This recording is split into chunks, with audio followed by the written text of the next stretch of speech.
Start now. तो हमने कल के लेक्चर में शुरुआत किया था विद कोड ऑन वेजेस। फटाफट से एक बार उसको रिवाइज कर देते हैं। उतना बड़ा चैप्टर नहीं है आपका जितना वो पहले वाला कोड था, तो फटाफट से प्लीज समझना। आज के दिन में हम लोगों को बहुत इंपॉर्टेंट क्वेश्चंस करने हैं, तो फटाफट से पहले रिवाइज करते हैं, then will go to the next answer. चलो, तो हमने शुरुआत किया था कल with the code on wages 2019। ठीक है, ये बात कर रहा है कि हमारे पास पहले कुछ प्रॉब्लम्स होती थी, जैसे कि untimely payment, unauthorised deduction, then minimum wages pay ना किया जाना, बोनस ना मिलना, इक्वल रेम्यूनरेशन ना मिलना। ये सब हमारे लाइफ की पहले प्रॉब्लम थी। सॉरी, लाइफ मतलब हमारे कोर्ट के लेबर्स की पहले प्रॉब्लम थी। अब हमने क्या किया, तो हमने बनाए थे अलग अलग act for solving all this problem. फिर हमने क्या सोचा, इतने सारे एक्ट बन गए, अब प्रॉब्लम ये हो जाएगी कि कंप्लायंस करेंगे कैसे। तो हमने वो सारे एक्ट को कंबाइन करके बनाया एक पर्टिकुलर कोड, जिसका नाम है कोड ऑन वेजेस। नाउ कौन से एक्ट को कंबाइन किया गया, तो 4 एक्ट को हमने कंबाइन करके बनाया हुआ ये कोड।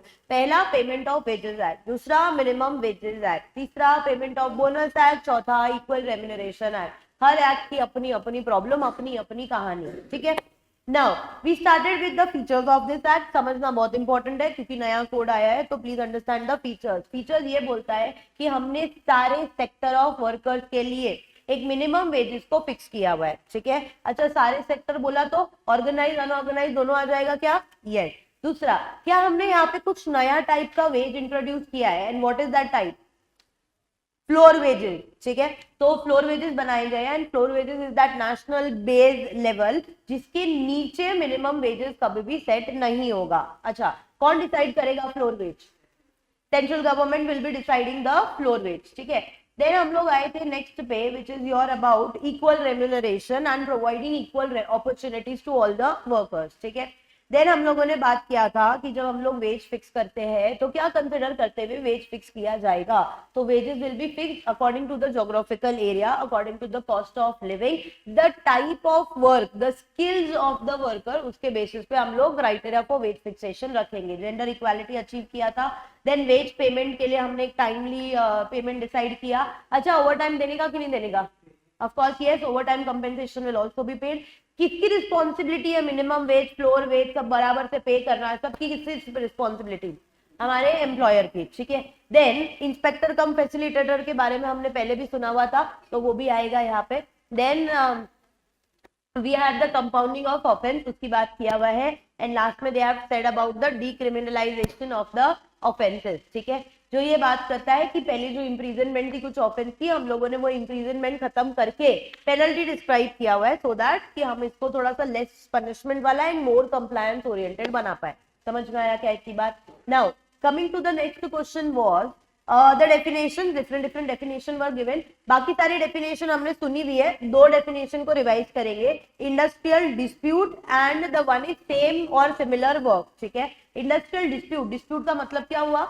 झगड़ा। एंड झगड़ा किसके बीच में हो रहा है? 3 लोगों के बीच में, मतलब 3 सर्कमस्टांसेस हो सकते हैं। एक हमारा employer and workers, workers and workers, and employer and employer. ठीक है, अब ये झगड़ा क्यों हुआ है? तो एम्प्लॉयमेंट एंड नॉन एम्प्लॉयमेंट की टर्म्स एंड कंडीशंस की वजह से झगड़ा हुआ है, या फिर डिस्प्यूट और डिफरेंस हुआ है बिकॉज किसी एम्प्लॉय को काम से निकाल दिया गया था। ठीक है, now so that is your industrial dispute का डेफिनेशन। अब सेम वर्क और वर्क ऑफ सिमिलर नेचर किसको बोलोगे? तो उस काम करने के लिए श्री जो होना चाहिए वो सेम होना चाहिए, that means skill, responsibility, efforts and your experience. ठीक है, तो ये सेम टू सेम अगर होगा तो हम बोलेंगे कि 2 जने सेम वर्क या वर्क ऑफ सिमिलर नेचर कर रहे हैं, बराबर। नाउ कौन से काम को अगर हम लोग बोलते हैं कि सेम वर्क या सिमिलर नेचर नहीं है, तो जब श्री सेम नहीं होगा तो it is not a same work और वर्क ऑफ सिमिलर नेचर। ये डेफिनेशन क्यों पढ़नी है? क्योंकि इससे पता चलेगा कि इक्वल अपॉर्चुनिटी और इक्वल रेम्यूनरेशन किसको देना है। इतनी बात क्लियर है? ये डेफिनेशन याद आया? फिर हमने छोटे छोटे से प्रोविजन किए थे। हाँ बोलो, क्या है वर्कर का लास्ट? ये वाला ना, वो यही बात कर रहा है। 1 minute, they are talking. So the next provision was regarding prohibition of discrimination on the grounds of gender. Very important and very easy, लेकिन 2 पॉइंट आएंगे इसमें। पहले तो हमको बोलने का कि जहाँ पे सेम वर्क या वर्क ऑफ सिमिलर नेचर हो रहा है वहां पे हमारा एम्प्लॉयर डिस्क्रिमिनेशन नहीं करेगा। किसके बीच में? अपने male female workers including the transgender workers, उन दोनों के बीच में डिस्क्रिमिनेशन नहीं होगा। अच्छा, दूसरा बोला है कि एम्प्लॉयर ना किसी की भी वेजेस को रिड्यूस नहीं कर देगा, एंड ऐसा नहीं होना चाहिए कि डिस्क्रिमिनेशन करो on the ground of sex while at the time of recruitment also, ठीक है। अच्छा, अब अगर विमेन की एम्प्लॉयमेंट किसी जगह पे प्रोहिबिटेड है या रेस्ट्रिक्टेड है तो क्या वहां पे डिस्क्रिमिनेशन हुआ ऐसा बोलोगे? नहीं, ठीक है, तो दैट प्लेस इज अलाउड। अच्छा, अगर डिस्प्यूट हो जाता है कि ये काम सेम वर्क या वर्क ऑफ सिमिलर नेचर है कि नहीं, तो final decision will be of your appropriate government. समझ में आया? Now coming to the next chapter 2 we started with called as your minimum wages, ठीक है। मिनिमम वेजेस मतलब कोई भी काम का कम से कम इतना पैसा तो मिलना ही चाहिए, ठीक है। अच्छा, वो कौन मेक श्योर करेगा? Employer has to make sure, लेकिन मिनिमम वेजेस सेट कौन करेगा? Appropriate government. लॉजिक याद है ना? एम्प्लॉयर के दोगे तो क्या होगा, वर्कर को दोगे तो क्या होगा, तो एक इंडिपेंडेंट पार्टी को डिसाइड करने दो, ठीक है। टाइप्स ऑफ मिनिमम वेज क्या होंगे? तो टाइप्स हो सकता है आइदर टाइम रेट सिस्टम और पीस रेट सिस्टम, ठीक है। या तो वर्कर दिन की 8 घंटे की ड्यूटी कर रहा है तो उसका एक मिनिमम टाइम रेट, या वो दिन के 10 पीस बना रहा है तो पर पीस का एक रेट डिसाइड करो, बराबर। लेकिन इसमें एक पॉइंट ऐसा बोल रहा था where the piece rate is already determined, but हम उस काम का एक मिनिमम टाइम रेट भी डिटरमाइन करेंगे सो दैट वर्कर का जो इनकम है वो अफेक्ट ना हो। बट ये कौन से केस में आएगा? जब प्रोडक्शन एकदम लो चल रहा है उस केस में आएगा। याद आया कुछ? Now next basis for fixation of time work basis employee. तो टाइमली हम लोग अगर बोलते तो या तो वो आर्ली होता है या डेली होता है या वीकली होता है या मंथली होता है। मंथ से आगे जा सकता है क्या? नहीं, ठीक है। Then criteria for fixation of minimum wages, तो स्किल ऑफ वर्कर्स कंसिडर करो, वो किस नेचर का काम कर रहा है, आर्डियसनेस ऑफ द वर्क को कंसिडर करो, उसके बेसिस पे उसका criteria for wage fixation will be determined, ठीक है। Components of minimum wages very important. जब अप्रोप्रिएट गवर्नमेंट डिसाइड करता है कि ये वेज हम लोग रखेंगे, जैसे 1000 रुपए हम लोगों ने रखा था, तो ये 1000 रुपए में हमने क्या क्या कंसिडर किया था? कितनी मेथड थी अपने पास में? 3 मेथड। 3 में से एक मेथड अप्रोप्रिएट गवर्नमेंट डिसाइड करेगा। पहला मेथड क्या था? Basic wages plus Coca Cola. क्या था? Cola, that is your cost of living allowance, ठीक है। जो तुम्हारा डियरनेस अलाउंस है वही तुम्हारा कोका कोला है, मतलब कोला है। दूसरा, बेसिक वेजेस प्लस और माइनस, मतलब विथ और without COLA, but adding the cash value of essential commodity at a concessional rate. Essential commodity मतलब क्या? Food and clothing, that is your essential commodity. अगर हमारे एम्प्लॉयर ने वो essential commodity at a concessional rate provide किया तो that is called as your essential commodity का जो कैश वैल्यू, मॉनेटरी वैल्यू मिला वो, ठीक है। नेक्स्ट वाला आता है आपका all inclusive method. All inclusive method का मतलब हुआ basic plus Coca Cola plus cash value, ठीक है। तीनों को कंसिडर करो। अब अप्रोप्रिएट गवर्नमेंट को जो मेथड अच्छी लगेगी, जिस जगह पे जो अच्छी लगेगी वो मेथड से रेट डिटरमाइन किया जाएगा। ये समझ में आया? Sorry. Next is procedure for wage fixation. ये भी आपको क्वेश्चन आ सकता है, ध्यान से समझना। 2 मेथड है हमारे पास में, एक कमिटी मेथड एंड दूसरा नोटिफिकेशन मेथड, ठीक है।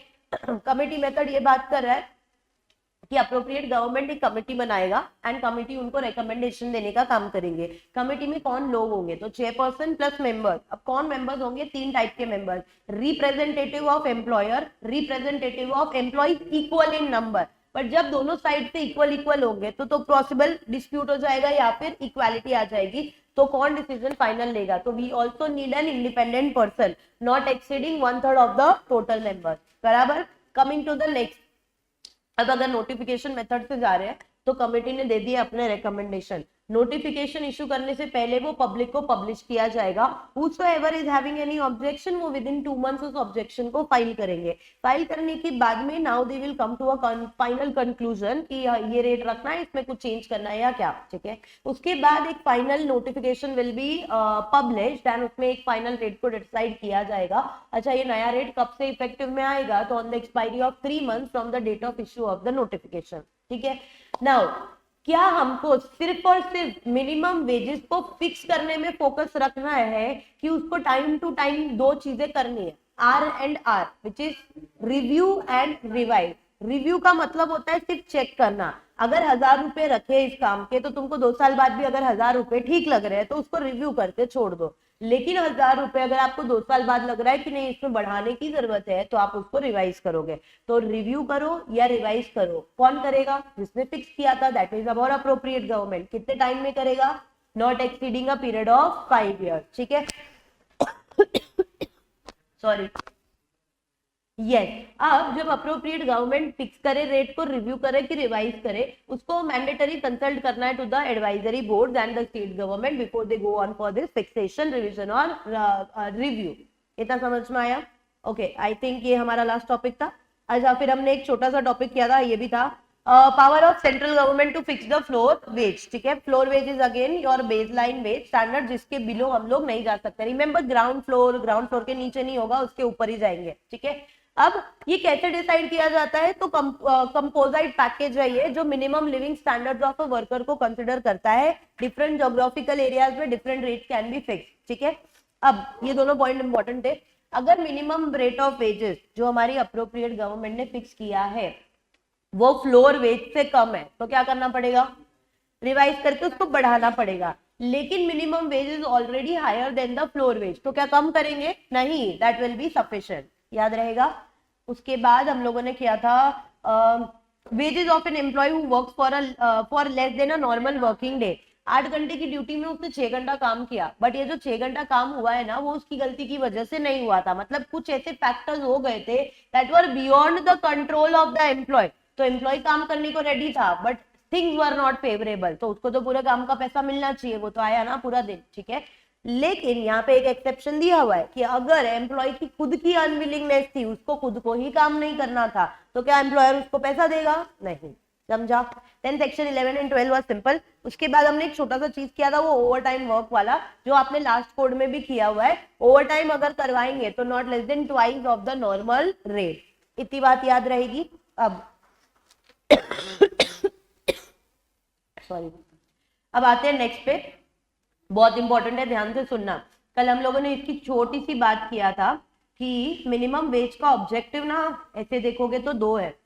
एक तो मिनिमम वेजेस फिक्स करना, रिव्यू करना या रिवाइज करना।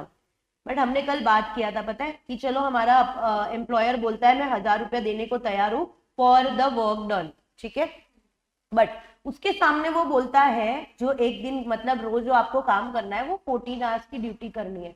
Now tell me, without fixing this number of hours, is that fixing of the wage will be sufficient? नहीं, क्योंकि फिर एम्प्लॉयर ना पैसा दे देगा तो वो टाइम से फायदा उठाएगा। ठीक है, तो हमको मिनिमम वेज भी फिक्स करना है, रिव्यू एंड रिवाइज करना है, उसके साथ में हम लोगों को number of hours in a working day भी फिक्स करने हैं। ठीक है, तभी हमारे मिनिमम वेजेस का जो ऑब्जेक्टिव है वो पूरा का पूरा अचीव हो पाएगा। ठीक है, तो अब है ना ध्यान से सुनना प्लीज, इसके एक्सेप्शन बहुत काम के हैं। अब हमको ये वाला क्वेश्चन बता रहा है कि आपने मिनिमम वेजेस के बारे में सब कुछ समझ लिया, मतलब कैसे फिक्स करते हैं, the type, the procedure, the criteria, everything. ठीक है, अब आपको ये समझना है कि क्या appropriate government minimum working hours को भी फिक्स करता है क्या? एक नॉर्मल वर्किंग डे में कितने आवर्स काम करना चाहिए, क्या वो फिक्स किया जाता है? अच्छा, उसके साथ में छुट्टी का दिन डिसाइड किया जाता है, और अगर किसी वर्कर को छुट्टी वाले दिन पे काम पे बुला दिया तो कुछ अलग रेट होगा क्या? तो पहले वो समझो। ठीक है, then there is an exception. देखो, certain kind of duties require working after the working hours also, या कुछ ऐसे काम होते हैं कि जो 8 घंटे में पूरे नहीं हुए तो एक प्रोसेस होता है। मैं सब एग्जांपल आपको देती हूँ, अभी ओवरव्यू समझो। तो कुछ ऐसा प्रोसेस होता है जो मे बी 8 घंटे में पूरा नहीं हो पाया, तो वर्कर को ना थोड़ा और टाइम रुकने की जरूरत पड़ेगी, क्योंकि nature of working is like that kind. बराबर, तो यहाँ पे एक्सेप्शन ऐसा बोलता है कि जनरल प्रोविजन जो आप लोग को पॉइंट ए, बी एंड सी दिख रहा है वो सब में अप्लाई होगा। ठीक है, अभी ए, बी एंड सी वाला जो पॉइंट है, वो जो फॉलोइंग टाइप ऑफ एक्सेप्शन है उसमें एक लिमिट तक ही अप्लाई होगा, बिकॉज ये कुछ ऐसे नेचर की ड्यूटीज है जहां पे वर्किंग आवर्स के बियॉन्ड भी एम्प्लॉय को रुकना पड़ सकता है। पहले मेरी इतनी बात क्लियर है क्या? तो अभी पहले समझो, नॉर्मल जनरल रूल समझ लो। नॉर्मल जनरल रूल ये बोलता है, where the minimum rate of the wages have been fixed, now the appropriate government will also fix the number of hours of work which shall constitute a normal working day। जैसे 8 घंटा 8 दिन का, तो ये हुआ आपका नॉर्मल वर्किंग आवर्स। ठीक है, अच्छा, छुट्टी का दिन डिसाइड करना है कि नहीं करना है? चाहिए छुट्टी? यस। तो 6 दिन काम किया, 1 दिन की छुट्टी पूरे दिन की चाहिए। तो provide for a day of rest in every period of 7 days which shall be allowed to all the employee. अच्छा, इधर और एक मस्त बात बोला हुआ है। सपोज ऐसा हुआ कल संडे आ रहा है और संडे को एक एम्प्लॉय को मिली छुट्टी, लेकिन वो मस्त एम्प्लॉय एकदम संडे के मूड में था, लेट उठा, इधर उधर जाने का प्लान किया, शॉपिंग का प्लान किया, सब कुछ किया। मुझे लगा बाहर कोई सर खड़े हैं कब से हमारे हमारे एम्प्लॉय ने, सुनो सुनो, तो हमारे एम्प्लॉय ने ना मस्त संडे के दिन का प्लान बना लिया है, फुल टू एकदम लेट उठने का, शॉपिंग जाने का, इधर उधर जाने का। अचानक से 12 बजे फोन आ जाता है हमारे एम्प्लॉयर का, ठीक है, कि भाई आज के दिन कुछ ऐसा इमरजेंसी सिचुएशन आ गई है और सारे एम्प्लॉयज को काम पे आना पड़ेगा, बराबर। तो एम्प्लॉय के बच गए 12, अब उसको काम पे जाना पड़ेगा कंपलसरी, ठीक है।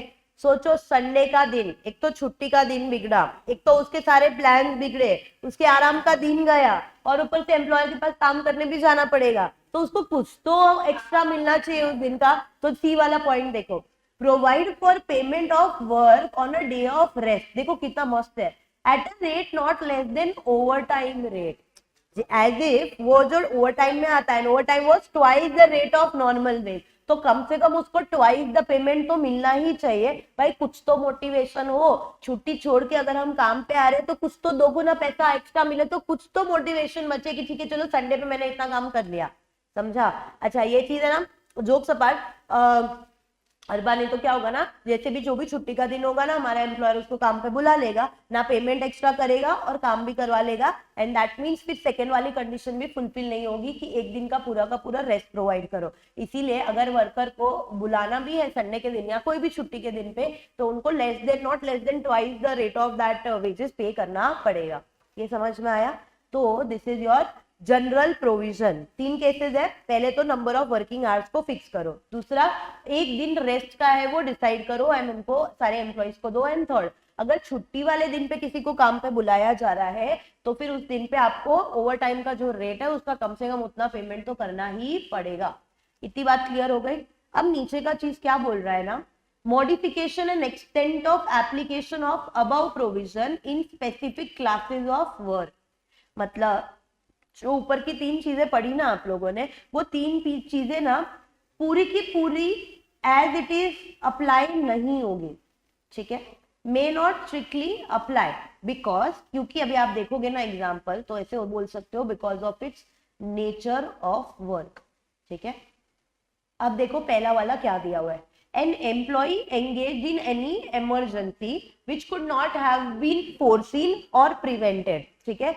ऐसी कुछ इमरजेंसी फैक्ट्री में या एस्टैब्लिशमेंट में आ गई जो पहले से फोरसीन नहीं थी, मतलब हम पहले से प्रेडिक्ट नहीं कर पा रहे थे या पहले से हम प्रिकॉशन नहीं ले पाए, ठीक है। अच्छा, गैस लीक होने वाला है, वो पहले से पता चलेगा या हमको बोल के आएगा नहीं नहीं आज छुट्टी के दिन नहीं है तो मैं कल के दिन पे लीक होता हूँ, नहीं है ना पॉसिबल। तो अब अगर ऐसा हुआ है कि एक फैक्ट्री में केमिकल लीक हो गया है, ठीक है, एंड हमारे सारे वर्कर्स को इमीडिएटली ऑन द स्पॉट बुलाया जाए कि ये सारे मेजर्स लेने पड़ेंगे प्रिवेंट करने के लिए, तो अगर ध्यान से देखोगे तो फिर वो चाहे छुट्टी का दिन हो, वर्किंग आवर्स के बाद का दिन हो या कुछ भी हो, वर्कर को आना तो पड़ेगा ना, क्योंकि इमरजेंसी सिचुएशन हो गई है। अच्छा, डॉक्टर्स लोग जो होते हैं वो क्या ऐसा दिन देख के काम करते हैं? नहीं, पेशेंट है, इमरजेंसी आएगी, उनको ऑन द स्पॉट रात को भी भागना पड़ेगा, तो ये कुछ इस टाइप का सिचुएशन है, ठीक है, पॉइंट नंबर 1। दूसरा वाला बोल रहा है, अब मैंने सबके इधर एग्जांपल भी लिख दूंगी।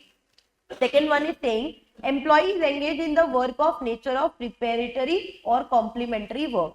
प्रिपेरेटरी का मतलब होता है कुछ काम करने से पहले की जो प्रिपरेशन लगती है वो, कॉम्प्लीमेंट्री का ऐसे समझ लो वो काम करने के बाद जो चीज की जरूरत पड़ती है वो। अच्छा, मशीनरीज होती है ना, हैवी मशीनरीज फैक्ट्री में, तो उसको पहले चालू करने में टाइम लगता है, उसका पूरा अरेंजमेंट करना पड़ता है, तो that is the preparatory work. अच्छा, जो मशीन पे आएगा उससे पहले ही मशीन चालू करनी पड़ेगी, वर्कर काम करेगा उससे पहले, तो ये प्रिपेरेटरी वर्क हुआ। अब पहले चालू करना है तो वर्किंग आवर्स से पहले होगा, जल्दी होगा। अच्छा, अब मशीनरी पे पूरा दिन काम हुआ है तो आज के आज ही हमको वो मशीनरी को क्लीनिंग भी करना है, तो क्लीनिंग तो कब होगा? जब वर्कर ने पूरा दिन मशीनरी पे काम कर लिया, at the end of the day he cleaning होने वाला है, तो उसको हम लोग कॉम्प्लीमेंट्री वर्क बोलते हैं। अब आगे देखो क्या दिया हुआ है, which must necessarily be carried on outside the limits laid down for the general working in the employment concern. But obvious ना, मशीनरी का क्लीनिंग, अभी काम चल रहा है, कभी साफ सफाई करके चले जाओगे या मशीन चालू करनी है तो obviously it will be started before the working hours, बराबर। थर्ड वाला देखो, employ whose employment is essentially of intermittent nature। अब intermittent का मतलब क्या होता है, देखो, when it is declared by appropriate government that hours of duty normally include periods of inaction। inaction मतलब आप ड्यूटी टाइम पे हो बट आपका कुछ भी काम नहीं हो रहा है, ठीक है। during which the employee may be on duty but is not called upon to display either physical activity or sustained attention। मतलब अच्छा, क्या आवाज आ रहा है?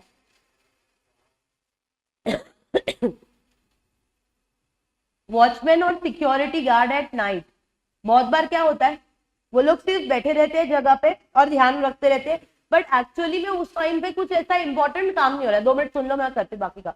तो that is called as your period of intermittent nature. मतलब आपको ड्यूटी पे प्रेजेंट रहना है बट जरूरी नहीं कि आप 12 घंटा प्रेजेंट हो तो 12 के 12 घंटा काम रहेगा, तो इसको इंटरमिटेंट बोलते हैं।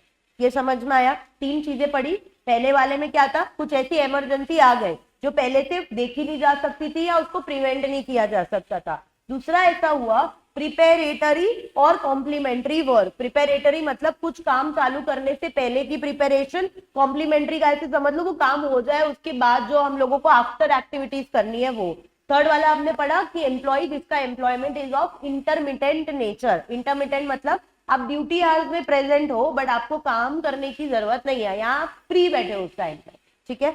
Now see the next, employee engaged in any work for technical reason has to be completed before the duty is over। ठीक है, just imagine a bakery shop जहाँ पे बड़े बड़े बेकरी शॉप्स एंड फैक्ट्रीज में cake बनने का काम हो रहा है या ब्रेड बनने का काम हो रहा है, ठीक है। अब जब ब्रेड बनती है या पूरा केक बनता है तो वो पूरा प्रोसीजर एक साथ होगा, बराबर ना। अच्छा, अभी केक बन रहा था, वर्कर्स ने सारे केक बनने के लिए रखे थे, ठीक है। अब उसकी 8 घंटे की ड्यूटी खत्म होने आई है और केक पूरी तरीके से बेक नहीं हुआ है और बना नहीं है, ठीक है। तो क्या वो सारी मशीनरी बंद करके चला जाएगा कि कल आएंगे और आधा केक का प्रोसीजर हम लोग यहाँ से कंटिन्यू करेंगे? नॉट पॉसिबल ना। तो इसको बोलते हैं कि टेक्निकल काम है जो एक ही बार में पूरा होना चाहिए। समझ में आया? अभी लास्ट वाला देखो, employees engaged in a work which could not be carried on except at times dependent on the irregular action of the natural forces। Agriculture का काम होता है, वो एग्रीकल्चर का काम क्या फिक्स रहता है, दैट ये टाइम पे ये कि it is based on the season, it is based on the season. इस काम को बोलते हैं irregular action because of the natural forces. जब वेदर होगा, जब सीजन होता है तभी क्रॉप्स उगेंगे और तभी सारे फार्मर्स एंड वर्कर्स का काम आएगा, पर तब तक आपको क्या करना पड़ेगा, वेट करना पड़ेगा, बराबर। अच्छा, फिशिंग इंडस्ट्री में जब पता है हाई टाइड आती है, टाइड आती है तब वो पूरा सामान लेके जाता है, तो तब तक तो उसको वेट ही करना पड़ेगा। तो ये इरेग्युलर एक्शन हुए because of the natural forces. Natural मतलब ये हमारे कंट्रोल में है क्या, हम इसको बना सकते हैं क्या, नहीं। तो ऐसे सारे वर्क में जो ऊपर की जनरल कंडीशंस है that will apply only to an extent. मतलब इसको आप जनरल ड्यूटी आवर्स की तरह या हॉलीडेज की तरह क्लासिफाई नहीं कर सकते। बट अब मुझे ये डाउट आएगा कि क्या फिर ऐसे वाले वर्कर्स को कभी रेस्ट ही नहीं मिलेगा या कभी छुट्टी ही नहीं मिलेगी? ऑफ कोर्स मिलेगी। ये प्रोविजन ऐसा नहीं बोल रहा कि आपको छुट्टी नहीं मिलेगी जस्ट बिकॉज आप ऐसा काम कर रहे हो जिसमें 12 महीने ड्यूटी चाहिए या जो भी रीजन है, छुट्टी मिलेगी। बट इसमें ना जनरल वाले जो प्रोविजन है, जो ऊपर की 3 कंडीशन है, वो टू एन एक्सटेंड अप्लाई होगी। हर एक इंडस्ट्री के काम करने का तरीका, उनका वर्किंग आवर, उनकी छुट्टियां अलग अलग होती है। बहुत लोगों को देखोगे ना तो किसी किसी को फ्राइडे को हॉलीडे रहती है, वीकडे में भी हॉलीडे रहती है, तो वर्किंग का टाइम और वो चीजें अलग होती है। बट दैट डजंट मीन कि हम आपको प्रोहिबिट कर रहे हैं या रेस्ट्रिक्ट कर रहे हैं कि आप छुट्टी नहीं ले सकते या आपको ओवर टाइम ही करना पड़ेगा। कुछ बात दिया दिमाग में, तो बहुत इंपॉर्टेंट प्रोविजन है ये। Fixing hours for a normal working day, generally 3 condition बोलता है, नंबर ऑफ वर्किंग आवर्स 1 दिन का फिक्स करो, 1 दिन का पूरा हॉलीडे दो, और अगर आप हॉलीडे के दिन पे वर्कर को बुला रहे हो काम करने के लिए तो उनको ओवर टाइम वाला रेट दे दो, ठीक है। लेकिन ऊपर के ये 3 कंडीशन इस 5 केस में टू एन एक्सटेंट ही अप्लाई होगा। एक, इमरजेंसी आ गई है जो पहले फोर्स ही नहीं हो सकती थी, प्रिवेंट नहीं हो सकती थी। दूसरा, प्रिपेरेटरी और कॉम्प्लीमेंट्री वर्क, ठीक है। थर्ड वाला बोलता है एम्प्लॉयमेंट इंटरमिटेंट नेचर का है, फोर्थ वाला बोलता है टेक्निकल ड्यूटी है, एंड फिफ्थ वाला बोलता है कि इरेग्युलर एक्शन है because of the natural forces. इस काम में हम कैसे आवर्स को फिक्स करेंगे और कैसे हॉलीडे का दिन डिसाइड होगा, that will be determined by the appropriate industries and the appropriate government. इतनी बात समझ में आई क्या? अब wages for the overtime work हम लोगों ने कल किया था, that is not less then twice of the normal rate of wages, that's it. तो ये तुम्हारा फाइनली जो मिनिमम वेजेस वाला चैप्टर है ना, वो मिनिमम वेजेस वाला चैप्टर खत्म हुआ। अब जो बाकी चैप्टर क्या बाकी पता है, अब हम लोग चालू करेंगे with your payment of wages. I will clear with this part. तो ये सबसे ज्यादा इंपॉर्टेंट था, और कल वो जो प्रोविजन है ना छोटे छोटे, वो इंपॉर्टेंट है, ठीक है। तो पहले हम इतना फटाफट से लिखते हैं, फिर हम लोग आगे जाएंगे। Now let us start with the next chapter, which is your payment of wages, ठीक है। अब पेमेंट ऑफ वेजेस देखो, हमने जो मिनिमम वेजेस एक्ट किया या मिनिमम वेजेस का जो चैप्टर किया, उसमें प्रॉब्लम्स क्या क्या एड्रेस किया था। हर एक काम का इतना बेसिक पेमेंट होना चाहिए, तो उसके लिए हम लोगों ने देखा कैसे टाइप होते हैं जिससे मिनिमम वेजेस फिक्स होगा, what will be the procedure for fixation. And आप लोगों ने पढ़ा कि सिर्फ वेज फिक्स करना इंपॉर्टेंट नहीं है, साथ में हम लोगों को वर्किंग आवर्स भी फिक्स करना पड़ेगा, ठीक है। अब अपने क्या करेंगे यहाँ पे, तो हम लोगों ने वो सारी चीजों को एड्रेस किया। Now the next thing is your payment of wages, ठीक है। पेमेंट ऑफ वेजेस बोल रहा है यहाँ पे दो चीजों को, मेन प्रॉब्लम को एड्रेस किया जाएगा। That main problem are one, that untimely payment, ठीक है। जो टाइम पे पैसा नहीं मिल रहा था, जो हम लोग कल बात कर रहे थे, प्रॉब्लम हो रही थी कि इस मंथ की salary next by latest 7th of the next month मिल जानी चाहिए। एम्प्लॉयर उनको 1 महीना 2 महीना 6 महीना ऐसे करते करते सिर्फ अननेसेसरी डिले करते जाता था, द बिगेस्ट प्रॉब्लम, ठीक है। दूसरा प्रॉब्लम थी unauthorised deduction. That means employer की जो मर्जी आती थी, वो मर्जी वो वर्कर के वेजेस में से पैसा काट देता था और उसको वेजेस ट्रांसफर करता था, ठीक है। अच्छा, थर्ड प्रॉब्लम भी आप बोल सकते हो कि ना वर्कर को कैश में पेमेंट किया जाता था जिसका कोई भी रिकॉर्ड ही नहीं होता था, ठीक है। अच्छा, अगर आप यूपीआई या नेट बैंकिंग वो सब फैसिलिटी करते तो ना, हमारा एम्प्लॉयर बहुत स्मार्ट, वो बोल देता था मैंने देखो स्कैनर पे आपको पे कर दिया, यूपीआई कर दिया या नेफ्ट कर दिया है। भी समझो, वर्कर को उतना ज्यादा मोबाइल फैसिलिटी यूज करना उस टाइम पे उतना अच्छे से आएगा, उसके पास नेट बैंकिंग फैसिलिटी हो, ऐसा जरूरी तो है नहीं, ठीक है।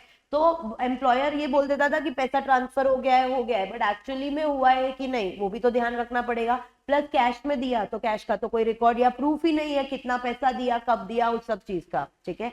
तो हम लोग ऑल टुगेदर इस तीन प्रॉब्लम्स को एड्रेस करेंगे in this chapter for the payment of wages, ठीक है। तो हम पहले टाइम डिसाइड करेंगे कि कब तक पेमेंट हो जाना चाहिए, अनऑथोराइज्ड डिडक्शन नहीं होने चाहिए, that will be the core problem, main problem that will be address. But एक चीज ध्यान रखना है यहाँ पे, कल हम लोग बात कर रहे थे कि चलो वर्कर अगर एक दिन लेट आया या उसने कोई ऑर्गेनाइजेशन के रूल्स को ब्रेक किया, ठीक है, तो क्या एम्प्लॉयर इस सिचुएशन में भी पैसा नहीं काटेगा?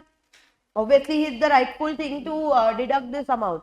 तो अनऑथोराइज्ड डिडक्शन मतलब रैंडम कोई भी चीज के लिए पैसा नहीं काट लेना, बट हमको एम्प्लॉयर के भी तो राइट सेव करने हैं। व्हाट इफ अगर एम्प्लॉय की गलती हो या वर्कर की मिस्टेक हो, तो क्या फिर भी पैसा नहीं काटने का?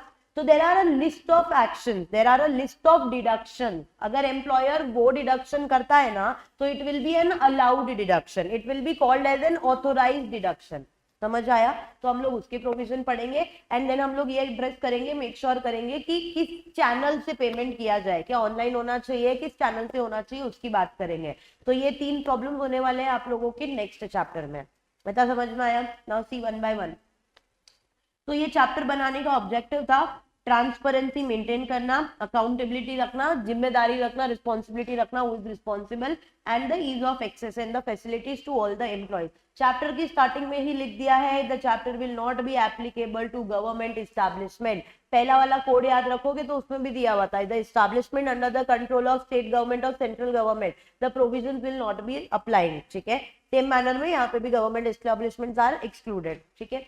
अब वन बाय वन देखो, तो पहले ना हम लोग इसकी प्रॉब्लम एड्रेस करते हैं। सबसे सिंपल है, तो वर्कर को पैसा कैसे दिया जाना चाहिए अगर आप ट्रांसपेरेंसी मेंटेन करना चाहते हो। ट्रांसपेरेंसी मतलब एम्प्लॉयर को पता है उसने पैसा दे दिया है, ये रहा प्रूफ, मैंने इस तारीख को पैसा किया है और ट्रांसफर किया और पूरा पैसा ट्रांसफर किया है। तो किस मोड से पेमेंट होना चाहिए? Bank transfer is the best thing, ठीक है। अच्छा, अगर एम्प्लॉयर बोलता है चलो मैं आपको देता हूँ पैसा, आपको पूरा पैसा देता हूँ, पैसे उससे भी ज्यादा देता हूँ, बट पुरानी 500 और 1000 की नोट में पैसा देता हूँ, चलेगा? क्या वो करेंसी अभी भी लीगल टेंडर में है? नहीं। तो पैसा आप दोगे या तो current coin, current cash that is your notes, या फिर चेक से पेमेंट करो, या सीधा आप लोग बैंक ट्रांसफर करो। यही 4 एक्सेप्टेबल मोड्स ऑफ पेमेंट होने चाहिए। अगेन, करंट कॉइन, करंट मतलब जो अभी लीगल टेंडर में चल रहा है वो, current cash that is note, जो अभी करेंसी चल रही है वो लीगल टेंडर में, crediting the bank account the most safest and the best option, या फिर चेक से पेमेंट करो। हर एक चीज का प्रूफ है अपने पास में, तो ये होगा मोड ऑफ पेमेंट। लेकिन कुछ जगह ऐसी एस्टैब्लिशमेंट में अप्रोप्रिएट गवर्नमेंट बोलेगा कि कंपलसरी इस एस्टैब्लिशमेंट पे ऑनलाइन पेमेंट ही होना चाहिए, बराबर। बट ये सबके लिए नहीं है, या अप्रोप्रिएट गवर्नमेंट को लगता है कि किसी एस्टैब्लिशमेंट के लिए वो लोग मैंडेटरी करे, तो online payment will be made mandatory only to those establishment. ये समझ में आया? तो सबसे पहली प्रॉब्लम एड्रेस करते हैं। Now the permissible mode of payment देखो, current coin, current currency notes, by cheque और by crediting the wages in the bank account, the safest method, the simplest method and the most transparent method. ठीक है।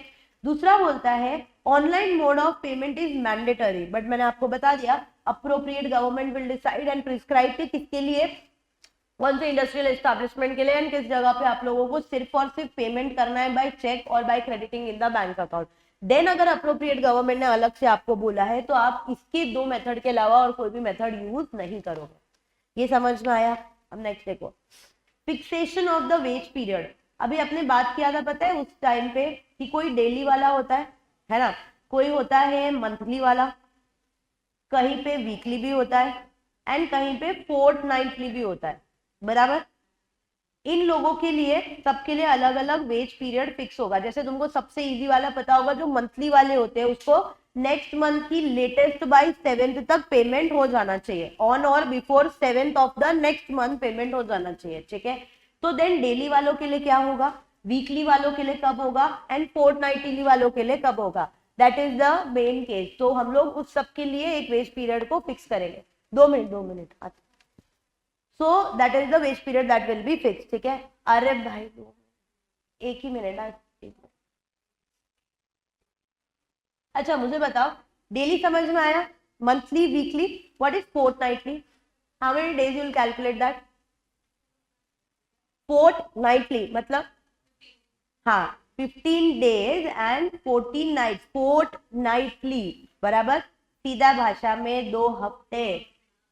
समझ में आया बच्चा लोग? अभी ये भी समझा रही हूँ मैं अभी तुमको। तो हम लोग अलग अलग फिक्सेशन ऑफ वेज पीरियड करेंगे। तो वेज पीरियड क्या हो सकता है, ये हो सकता है। एंड फिर इसके बाद आपको इसकी टाइमलाइन पढ़ने की, कि अगर जो डेली वाला वर्कर है उसको कब तक पेमेंट हो जाना चाहिए, जो फोर्टनाइटली वाला है उसको कब तक हो जाना चाहिए, ऐसे अलग अलग क्राइटेरिया दिया हुआ है। तो नेक्स्ट 2 क्वेश्चन समझना। Now see the fixation of the wage period. The employer shall fix the wage period as following, either daily और वीकली, फोर्टनाइटली और मंथली। अच्छा मंथली से आगे जा सकते हैं क्या? 2 महीने का एक साथ मिलेगा, चलेगा? अरे मस्त एक साथ पैसा मिलेगा ना, एकदम मस्त, एकदम ज्यादा अमाउंट नहीं ना। No wage period in any case shall exceed a period of 1 month। ठीक है। नाउ डिफरेंट वेज पीरियड में be fixed for different establishment. ये हमने मिनिमम वेजेस में भी देखा था, यहाँ पे भी सेम चीज। अब ध्यान से सुनना, टाइम लिमिट फॉर पेमेंट।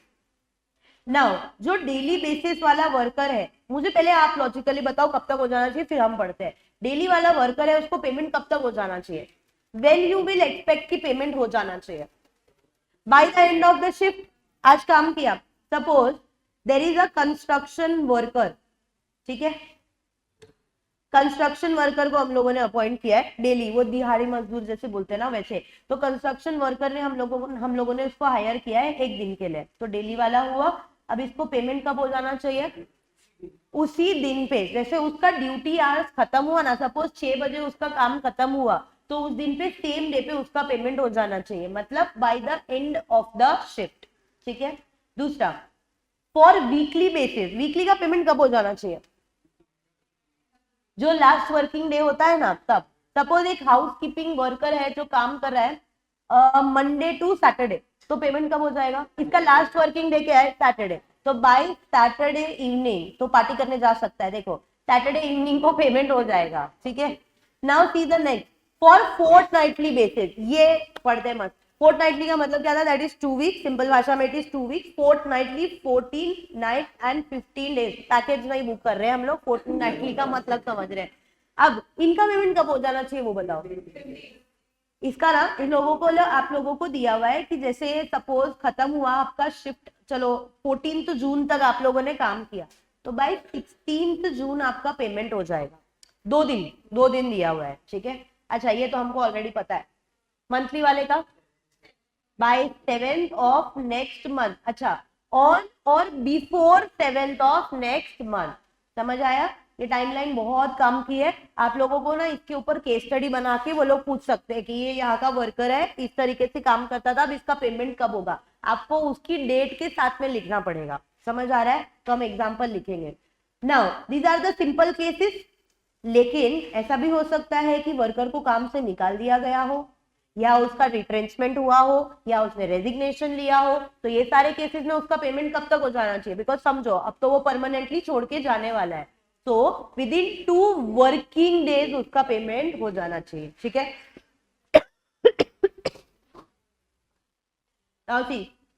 फटाफट से पढ़ते देखो। Time limit for payment of wages, पहला डेली बेसिस वाले के लिए एंड ऑफ द शिफ्ट, दूसरा वीकली बेसिस वाले के लिए on the last working day of the week, ठीक है। For fortnightly basis before the end of second day after the end of the fortnight, ठीक है। एंड मंथली बेसिस वाले के लिए before the expiry of 7th day of the succeeding month, बराबर। अब where an employee has been removed or dismissed from the service, resigned, retrenched or became unemployed due to closure of the establishment, भाई establishment ही बंद हो गया तो काम किधर करेगा, तो इन सब के लिए it is within 2 working days from the date of his removal, dismissal, retrenchment और resignation। भाई समझा क्या, समझा। तो प्लीज ध्यान रखना, अगर केस स्टडी आया तो वो तुमको फर्स्ट लाइन में लिख देंगे कि मिस्टर ए की एम्प्लॉयमेंट टर्मिनेट हो गई है, तो तुम फिर 2 वर्किंग डेज वाला क्राइटेरिया टाइमलाइन लगाओगे। लेकिन अगर नॉर्मल वर्कर दिया हुआ है कि वो दिन के 8 घंटे काम कर रहा है, डेली बेस वाला वर्कर है या मंथली बेस वाला है, जो भी आपको देंगे, तो आप ऊपर वाली टाइमलाइन को याद रखोगे, समझाना। वेरी इंपॉर्टेंट पार्ट, इधर लिख देती हूँ मैं, can be asked as case studies.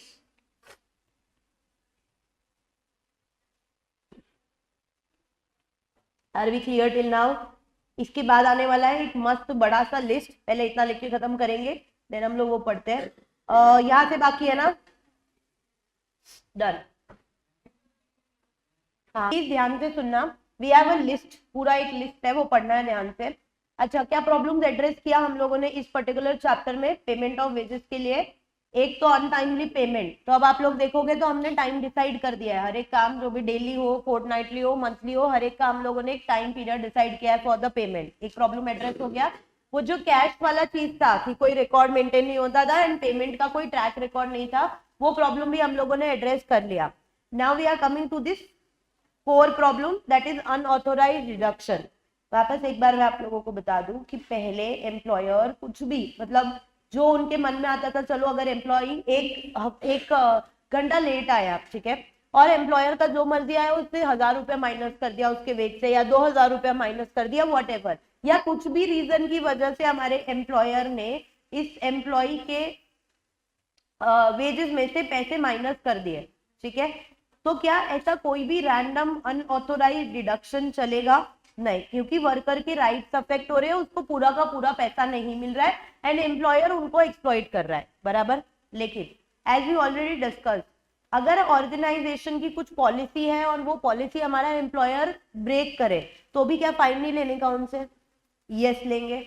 अगर एम्प्लॉय छुट्टी लेता है तो क्या फाइन नहीं लेने का उससे, या लीव का उतना सैलरी नहीं काटने का? ये टैक्सेस जो गवर्नमेंट को पे किए जाते हैं, फंड में जो कंट्रीब्यूशन किया जाता है, कोई वेलफेयर फंड में से अगर हमारा एम्प्लॉय पैसा निकाल रहा है फॉर एनी मेडिकल इमरजेंसी, अच्छा बहुत बार होता है ना सैलरी एडवांस में लिया जाता है, या कभी ओवर पेमेंट ऑफ सैलरी हो गया, तो ये कुछ ऐसे सर्कमस्टेंसेस है, तो क्या आप अगर इस लॉजिक से जाओगे तो आप वापस बोलोगे कि क्या हम लोगों को पैसा डिडक्ट नहीं करना चाहिए? ऑफकोर्स करना चाहिए। देखो जब भी लॉ बनता है ना, जैसे लेबर लॉ की बात करो, तो इनका primary focus is protection of workers right, but that doesn't mean कि हम बायस्ड लॉ बनाएंगे जो सिर्फ और सिर्फ वर्कर के ही राइट प्रोटेक्ट करेगा। As an independent person means the government has to look after every person right. उनको ये भी देखना है कि वर्कर का राइट कहीं अफेक्ट ना हो, बट उनको ये भी देखना है कि एम्प्लॉयर का राइट भी कहीं अफेक्ट ना हो, ठीक है। तो इसीलिए जो अब ये नेक्स्ट वाली आप लिस्ट पढ़ने वाले हो ना, that are the list of authorised deduction, या फिर आप बोल सकते हो परमिसिबल डिडक्शन, जो कि हमारा एम्प्लॉयर अपने एम्प्लॉय की सैलरी में से माइनस कर सकता है। तो यहाँ पे जो लिस्ट ऑफ 14 एक्टिविटीज दिया हुआ है, उस 14 एक्टिविटीज के लिए इट इज ऑथोराइज्ड डिडक्शन। अगर हमारा एम्प्लॉयर इस काम के लिए उसके वेजेस में से पैसा कट कर रहा है तो चलेगा। 14 के अलावा वाले कोई चीज के लिए चलेगा क्या? Answer is no. इतनी बात समझ में आई? अब वन बाय वन हम लोग उस चीज को देखते हैं। आप लोगों को ये क्वेश्चन आ सकता है एज अ थ्योरी क्वेश्चन, वो लोग आपको लिस्ट पूछ सकते हैं, या फिर कोई भी एक पॉइंट में से, जो 14 वाले हैं ना उसमें से कोई भी एक पॉइंट की केस स्टडी बना के पूछ सकते हैं। क्वेश्चन ये पूछेंगे कि क्या ये परमिसिबल डिडक्शन है या नहीं है, बराबर। नाउ एंड उसके लास्ट के कोई 2 रूल है, वो हम लोग बाद में पढ़ते हैं, पहले 14 लिस्ट देखते हैं। मैंने हर एक लिस्ट जो भी चीज का डिडक्शन लिखा है उसके नीचे उसका एग्जाम्पल लिखा हुआ है, ताकि आपको एग्जाम टाइम पे वो चीज याद रहेगा, ठीक है। अभी पहला देखो क्या दिया हुआ है, फाइन। अभी हमारे ऑर्गेनाइजेशन की पॉलिसी है, जैसे अगर पॉलिसी है नो स्मोकिंग जोन या नो स्मोकिंग अलाउड, ऐसे बैनर्स लगे रहते ना हर जगह पे, पोस्टर, और हमारा एम्प्लॉय मस्त कबीर सिंह टाइप का एम्प्लॉय है, वो बैनर के नीचे ही खड़े होके मस्त स्मोकिंग करेंगे। जिस दीवार पे लिखा होगा यहाँ थूकना मना है, वही दीवार तुमको पूरी की पूरी लाल दिखेगी, ठीक है। तो ये ऑर्गेनाइजेशन की या ये जो हमारे फैक्ट्री की पॉलिसी थी उसको क्या किया, ब्रीच किया, तो फाइन लगाएंगे कि नहीं लगाएंगे? ऑफ कोर्स लगाएंगे, ठीक है। दूसरा, एब्सेंस फ्रॉम ड्यूटी, ये तो बहुत कॉमन होता है, नहीं वर्कर 1 महीने में 5 दिन छुट्टी पे चला गया या 10 दिन छुट्टी पे चला गया, तो क्या हमारा एम्प्लॉयर उसको पूरे महीने की सैलरी देगा? नहीं, तो एब्सेंस फ्रॉम ड्यूटी के लिए अलाउड। डैमेजेस और लॉस, अभी क्या हुआ ना, हमारे एम्प्लॉयर को नुकसान हुआ है या लॉस हुआ है, फाइनेंशियल लॉस हुआ है। अब ये क्यों हुआ है पता है? एम्प्लॉय की नेग्लिजेंस एंड मिस्टेक की वजह से हुआ है।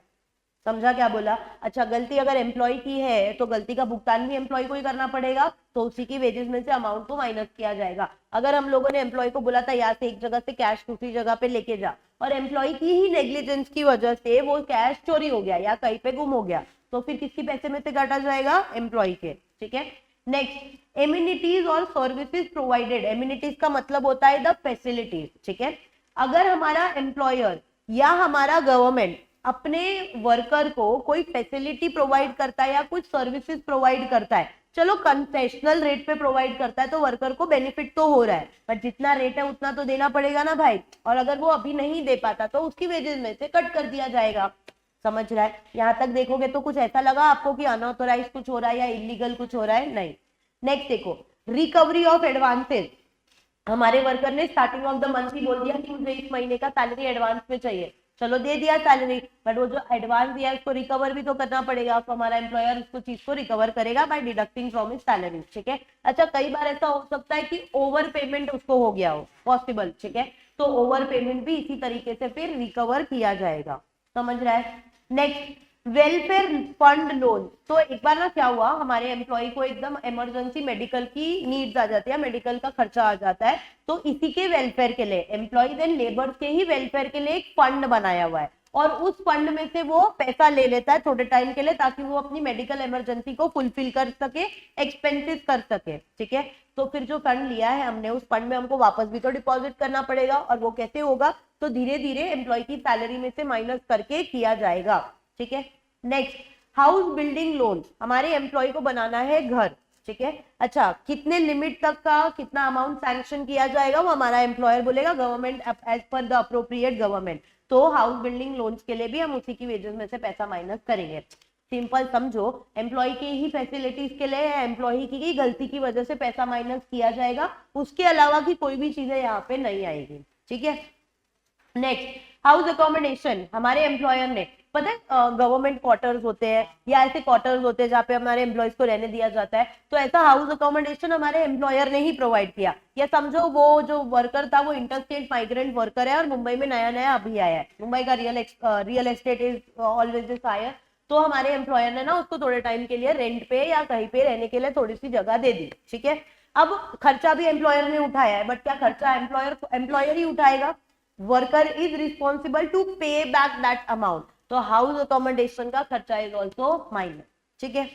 नेक्स्ट देखो, statutory deduction. What do you mean by statutory? By law prescribe deduction, जैसे इनकम टैक्स, हमने कुछ टीडीएस वगैरह पढ़ा था याद है, तो ऑब्वियसली वेजेस में से ही माइनस किया जाएगा, ठीक है। सोशल सिक्योरिटी कंट्रीब्यूशन, आपको एक और कोड है जिसका नाम ही है सोशल सिक्योरिटी लेजिस्लेशन, उसके अंदर आता है प्रोविडेंट फंड, पेंशन फंड, तो हम लोग नहीं हर महीने सैलरी में से कुछ कुछ अमाउंट परसेंटेज डिडक्ट होता है, तो कहां से होता है वो सैलरी में से ही डिडक्ट किया जाएगा। Again it is for the benefit and the welfare of our employee, ठीक है। Next is cooperative society payment, अगर हमारे एम्प्लॉय ने ना किसी कोऑपरेटिव सोसाइटी में मेंबरशिप लिया है या उससे लोन लिया है, अब अगर हमारा एम्प्लॉय खुद उतना केपेबल नहीं है कि पूरा का पूरा फीस अभी पे कर पाए, तो उसने एम्प्लॉयर से लिया उधार और एम्प्लॉयर फिर अगले महीने छोटा छोटा अमाउंट उसी की वेजेस में से माइनस करते जाएगा, ठीक है। Next is trade union fees, आपको ट्रेड यूनियन समझता है, वर्कर के ना ट्रेड यूनियन बने होते हैं, क्या होता है ना, वर्कर अपने लिए इंडिपेंडेंटली इंडिविजुअली अपने राइट के बारे में नहीं बोल पाता, बट ग्रुप ऑफ पीपल तो बोल सकते हैं जो उसके बिहाफ पे बोलते हैं, that are called as your trade union. तो ट्रेड यूनियन में ज्वाइन होने की अगर फीस है जो हमारे एम्प्लॉय को ज्वाइन होना है और अगर हमारे एम्प्लॉयर ने दिया फॉर द टाइम बीइंग, तो वो भी पैसा रिकवर किया जाएगा from the employees wages itself, ठीक है। नेक्स्ट देखो, रेलवे लॉस रिकवरी, मतलब अगेन एम्प्लॉय की नेग्लिजेंस की वजह से रेलवे को लॉस हुआ है, ठीक है। सपोज किसी एम्प्लॉय को कुछ अमाउंट रिफंड देना था, उन्होंने ज्यादा अमाउंट रिफंड दे दिया, तो अगेन लॉस किसको भरना पड़ेगा, रेलवे वाले को। बट क्या रेलवे का नेग्लिजेंस है यहाँ पे कि एम्प्लॉय का नेग्लिजेंस है, इट्स द एम्प्लॉय नेग्लिजेंस, ठीक है। बैंक में भी कभी होता है ना कि कुछ पैसा कैश बराबर मेंटेन नहीं हुआ है, एम्प्लॉय की गलती की वजह से उतना कैश हम लोगों का मेंटेन नहीं हुआ, तो फिर वो एम्प्लॉय की सैलरी में से ही काटा जाएगा, ठीक है। नेक्स्ट डोनेशन विद परमिशन, तो अगर हमारे एम्प्लॉय ने किया है कुछ डोनेशन बट एम्प्लॉय के ही रिटर्न ऑथराइजेशन से हमारे एम्प्लॉयर ने उसके बिहाफ पे डोनेशन किया, तो भी अगेन एम्प्लॉय की सैलरी में से माइनस करो, ठीक है। That's it with your deduction. तो क्या क्या है, अगर हम लोग इसको ब्रीफली बोले ना, तो डिडक्शन हुआ है या तो एम्प्लॉय नेग्लिजेंस की वजह से, या फिर हमने डिडक्शन किया है for employees welfare facilities and services, ठीक है, जिसमें आप लोग इसमें फंड्स भी बोल सकते हो। अगर इस काम के लिए पैसा डिडक्ट किया जाएगा तो allowed, permissible, authorise deduction, but इसके अलावा के कुछ काम के लिए किया जाएगा तो नॉट परमिसेबल, ठीक है। अब इसके दो रूल है वो समझना। रूल नंबर 1 ये बोलता है कि जो हमारे एम्प्लॉय की सैलरी है उसका मैक्सिमम 50% ही आप डिडक्शन कर सकते हो, बराबर। 20,000 की सैलरी है तो कितना डिडक्शन अलाउड, 10,000, बराबर, मैक्सिमम 50%। बट हमारे एम्प्लॉय ने नेग्लिजेंस ही इतना ज्यादा किया कि उसकी जगह उसको 12,000 का डिडक्शन करना पड़ेगा, तो ये ऊपर के 2,000 का क्या करेंगे, डिडक्शन नहीं करेंगे, उसको माफ कर देंगे, नहीं। एक महीने में आप 10,000 करोगे, नेक्स्ट मंथ में आप जाके 2,000 रुपीज करोगे, एक मंथ में मैक्सिमम 50%। अब अगर 50% से ज्यादा का भी चीज करना है, डिडक्शन कलेक्ट करना है, तो वो फिर नेक्स्ट मंथ किया जाएगा। ये रूल बनाने का लॉजिक ये है कि एम्प्लॉय के ऊपर एक साथ पूरा बर्डन ना आ जाए, बराबर। तो ये दो रूल बात कर रहे हैं। देखो rule number 1, maximum deduction limit, total deduction can not exceed 50% of wages in 1 period, ठीक है। अगर deduction exceed 50% then the remaining amount can be recovered in later wage period. तो objective is only the employee is not unnecessarily burden, बराबर। फटाफट से एक बार list को एक एक मोड में वापस समराइज करते हैं। Fine allowed, absence from duty allowed, damage और लॉस हुआ है बट एम्प्लॉय की नेग्लिजेंस की वजह से अलाउड, एम्यूनिटीज सर्विसेज प्रोवाइड किया एम्प्लॉय के लिए अलाउड, रिकवरी ऑफ एडवांसेस और ओवर पेमेंट अलाउड, ठीक है। Again facility for our employee, welfare fund loan, house building loan, house accommodation loan, ठीक है। देन आएगा स्टैट्यूटरी डिडक्शन जो लॉ ने बोला है, social security legislation, cooperative society payment, trade union, railway loss recovery, donation, but donation with only the written permission of the employee, then it is an allowed deduction. दो rule deduction के क्या बोल रहे हैं, maximum 50% of the deduction can be allowed, अगर 50% से exceed हो जाता है तो वो later on next wage period में कलेक्ट किया जाएगा।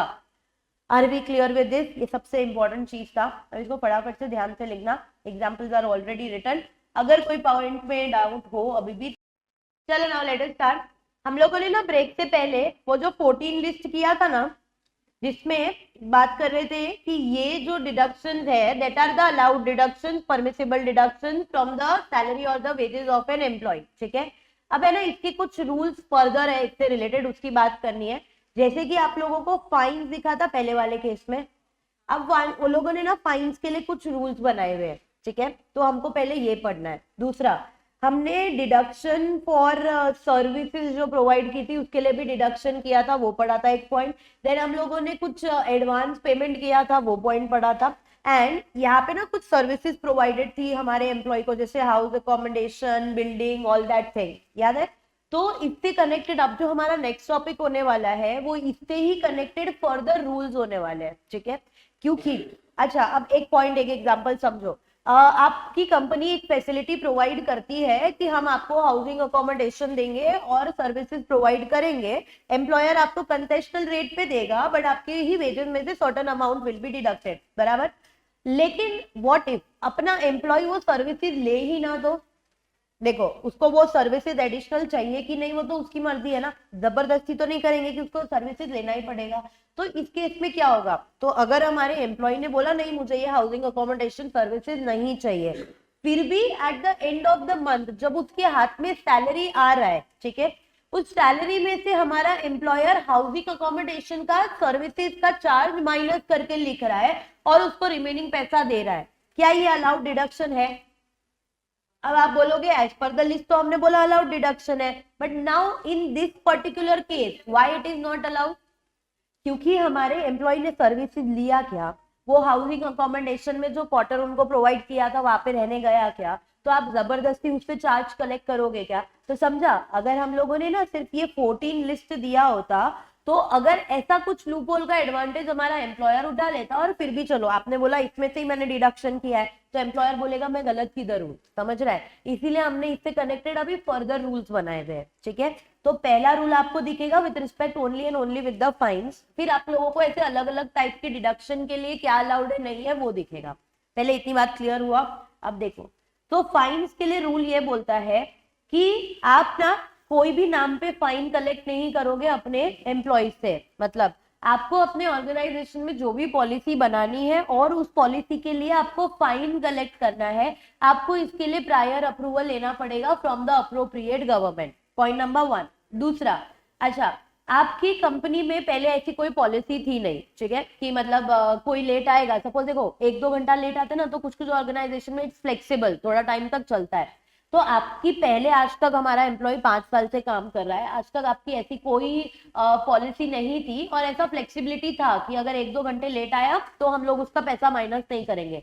अब अचानक आपने 1 घंटा एक दिन एम्प्लॉय लेट आया and at the end of the month आपने उसकी हाफ डे की सैलरी काट दिया, ठीक है।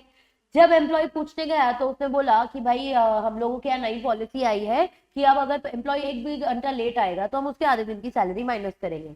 नाउ क्या आपने नोटिस देके सारे एम्प्लॉयज को बताया क्या आपने अपने प्रेमाइसेस में, क्या आप लोगों ने अपने प्रेमाइसेस में ये नोटिस लगाई हर जगह पे कि अगर ऐसा कुछ एक्टिविटी होगा ये हमारे कंपनी की पॉलिसी है और अगर आपने फॉलो नहीं किया तो हम लोग फाइन लगाएंगे, ऐसा कुछ चीज किया था क्या? नहीं, तो आप फिर कुछ भी नाम पे फाइन कलेक्ट नहीं करोगे। तो that means we mean to say that कि आपको कोई भी पॉलिसी बनानी अपनी ऑर्गेनाइजेशन के लिए, उसके लिए full flexibility, but you have to specify a notice at every place कि हमारे ऑर्गेनाइजेशन की ये पॉलिसी है and you have to also communicate to your employees कि देखो हम लोगों ने ये पॉलिसी बनाया हुआ है, तभी ये वैलिड और लीगल होगा, नहीं तो अगेन फाइन के नाम पे कोई भी चार्ज कलेक्ट कर लिया जाएगा। समझ आया? पहली 2 कंडीशन, कुछ भी फाइन आपको लगाना है उससे पहले you need an approval of the appropriate government. दूसरा, a notice specifying the policies of your organisation should be kept in every place of the premises, और वो भी कहाँ, जहाँ पे हमारी नजर जानी चाहिए। अभी उधर कोने में आपने नोटिस लगाया रहेगा जहाँ पे ध्यान ही नहीं जा रहा तो फिर आप बोलोगे देखो उधर नोटिस लगी हुई है, ऐसे नहीं चलेगा। सेकेंड रूल, ठीक है। अभी थर्ड देखो क्या बोल रहे हैं, no fine shall be impose unless an opportunity of being heard being given. ठीक है, आपकी कंपनी की पॉलिसी है कि 1 घंटा कोई लेट आया तो हम हाफ डे की सैलरी माइनस करेंगे, बट ऐसा भी तो हो सकता है कभी एम्प्लॉय की इमरजेंसी हो या एम्प्लॉय कोई प्रॉब्लम में फंस गया हो, इसकी वजह से नहीं आ पाया, या एम्प्लॉय का एक्सीडेंट हो जाता है तो वो वैलिड रीजन है ना कि वो टाइम पे नहीं पहुंच पाया, तो एक अपॉर्चुनिटी तो दो कि वो लेट क्यों आया उसके बारे में पता करने के लिए, ठीक है। नेक्स्ट बोलता है total amount of fine shall not exceed an amount equal to 3% of the wages payable to him। ठीक है, कुछ रूल्स आप लोगों को सेम दिखेंगे जैसे लास्ट वाला एक्ट पढ़े होंगे उसके हिसाब से। तो जितना भी उसका वेजेस है, वेजेस के प्लस 3% एक्स्ट्रा उसका फाइन का अमाउंट नहीं होना चाहिए, ठीक है। नेक्स्ट बोला no fine shall be impose on any employee, देखो उसका एज देखो under the age of 15 years, ठीक है। अब ये मस्त पॉइंट है, आपने मिस्टेक आज किया, सपोज कोई एम्प्लॉय एक आवर लेट आ जाया, ठीक है, 3 महीने के बाद आप बोलते हो कि देखो तुम उस दिन उस तारीख को लेट आए थे, मैंने इसके लिए आज फाइन कलेक्ट किया है, चलेगा? अभी 3 महीने बाद किसको याद रहने वाला है कौन कब लेट आया था, या किसने तो ट्रैक रिकॉर्ड भी मेंटेन नहीं किया होगा। तो फाइन अगर आपको लगाना ही है तो जिस दिन वो लेट आया उसी दिन का आप फाइन लगाओगे और उसी दिन उस फाइन को रिकवर करोगे, पहला रूल। दूसरा, आप फाइन की अमाउंट एक साथ रिकवर करते हो कि इंस्टॉलमेंट में कर सकते हैं? ऑब्वियसली इट विल बी एक साथ only, recovery can never be done in that instalment case. नहीं तो क्या होगा, हर महीने वो बोलेगा इतना इतना अमाउंट तुम्हारे फाइन के नाम से मैं माइनस करते जाऊंगा। समझ रहा है कुछ? ये है ना, ऐसे कुछ गैप्स है जिसका कहीं ना कहीं से फायदा उठाया जा सकता है, इसीलिए उन्होंने फर्दर रूल्स भी बना दिए कि कोई स्कोप ही ना बचे कि वहां पे एम्प्लॉयर उस चीज का फायदा उठा सके, ठीक है। एंड लास्ट में उन्होंने ये बोला है which is also very good thing with respect to compliance, कि आपने अपने एम्प्लॉय से जो भी फाइन कलेक्ट किया ड्यू टू एनी रीजन, आप उसका एक रजिस्टर मेंटेन करोगे और जो भी पैसा आया वो लेजिट बैंक अकाउंट में और उस जगह पे होना चाहिए, so that we have a track record and a proof कि हमने इस सब जगहों से फाइन कलेक्ट किया था। कुछ समझा क्या? सिंपल चीजें हैं। अब इसके लिए आपको सेपरेट क्वेश्चन आ सकता है, what are the specific rules और provisions with respect to a fine. Again या तो फिर ये जो 6-7 पॉइंट्स है उसमें से एक पॉइंट वो लोग केस स्टडी बनाएंगे और आपको पूछेंगे कि क्या इस केस में फाइन कलेक्ट हो सकता है, तो आपको ये रूल अप्लाई करके उनको लॉजिक बताना है कि can the fine be collected और नॉट। समझा? तो फटाफट से रूल क्या बोल रहा है, पहले तो approval of the appropriate government is required. Notice you will specify at every place in your premises कि हमारी ये पॉलिसी है, इसके हिसाब से हम लोग फाइन लगाते हैं। Third, the fine shall not be imposed unless an opportunity of being heard is being given, ठीक है। Fourth, no fine shall be imposed on any person under the age group of 15 years, ठीक है। Fifth, total amount of fine shall not exceed 3% of the wages payable to him, ठीक है। Sixth, no fine shall be collected in installment or after the expiry of period of 3 months, ठीक है। Lastly, all fines का registers and returns and realisation, मतलब fine में आपने जो amount collect किया उसका आपको एक रजिस्टर मेंटेन करना पड़ेगा, याद रहेगा। तो इसको ना अपने ऐसे हाईलाइट करते हैं, previous approval of appropriate government, फिर नोटिस स्पेसिफाई करो, opportunity of being heard provide करो, total amount not exceed 3% of wages payable to him, then no fine under the age of 15 years, no fine expiry of 90 days which is your 3 months और in instalment, ठीक है। And all fines का realisation shall be recorded in a register, याद रहेगा। अब further rule आप लोगों को दिखेंगे, देखो अलग अलग टाइप के डिडक्शन जो हमने किए थे ना, जिसको हमने अलाउेबल डिडक्शन रखे थे, deduction from absence of duty allowed था, बट कुछ रूल्स एंड रेगुलेशन है, ठीक है। देन डिडक्शन फॉर डैमेज और लॉस, ये भी अलाउड थे। हाँ, कब अलाउड थे? जब एम्प्लॉई का नेग्लिजेंस होता है तब, ठीक है। Then deduction for services rendered, याद करो वो हाउस अकोमोडेशन वाला, हाउस अकोमोडेशन वाली सर्विसेज किसने दिया? हमारे एम्प्लॉय ने दिया, सॉरी हमारे एम्प्लॉयर ने या गवर्नमेंट ने दिया टू द एम्प्लॉय, पर अगर एम्प्लॉय ने एक्सेप्ट किया तो माइनस करोगे ना, अगर एक्सेप्ट ही नहीं किया तो माइनस करोगे क्या? नहीं। तो इसके लिए अलग अलग रूल बने, ध्यान से सुनना, very simple and easy. Now deduction for absence from duty, अच्छा आपने डिडक्शन, वो बेचारा 1 घंटे लेट आया या वो आधे दिन के लिए नहीं आया, तो जिस हिसाब से उसकी सिचुएशन के हिसाब से आप पैसे को डिडक्ट करोगे, ठीक है। अच्छा, पैसे कभी किस चीज के लिए डिडक्ट किए जाएंगे? Only for the working hours of that day, भले वो 1 दिन पूरा नहीं आया बट उस चीज से 8 घंटे की ड्यूटी है ना, उतने का ही पैसा माइनस किया जाएगा, ठीक है। दूसरा, डिडक्शन हमेशा लॉफुल होना चाहिए, प्रपोर्शनेट होना चाहिए, ऐसा नहीं 1 दिन नहीं आया तो आपने उसकी 10 दिन की पगार माइनस कर दी, एंड मिसयूज नहीं होना चाहिए, ये समझ में आया। अच्छा, अगेन ये डिडक्शंस के लिए रूल्स क्यों बनाए हुए? For the protection of rights of employee, but employer के भी राइट्स प्रोटेक्ट करने की नहीं करने, तो हो सकता है ना एम्प्लॉय भी फायदा उठाए किस चीज का, बताती हूँ। हम सब चले गए मस्त मास बंकी, ठीक है, सब एक साथ, अभी एम्प्लॉय एक छुट्टी मारा तो समझ में आया कि एब्सेंस फ्रॉम ड्यूटी हुआ और फाइन कलेक्ट किया या हम लोगों ने माइनस किया, जो भी है। अभी 10 या 10 से ज्यादा एम्प्लॉय मिल बांट के डिसाइड कर रहे हैं कि हम लोग कल नहीं आने वाले, ठीक है।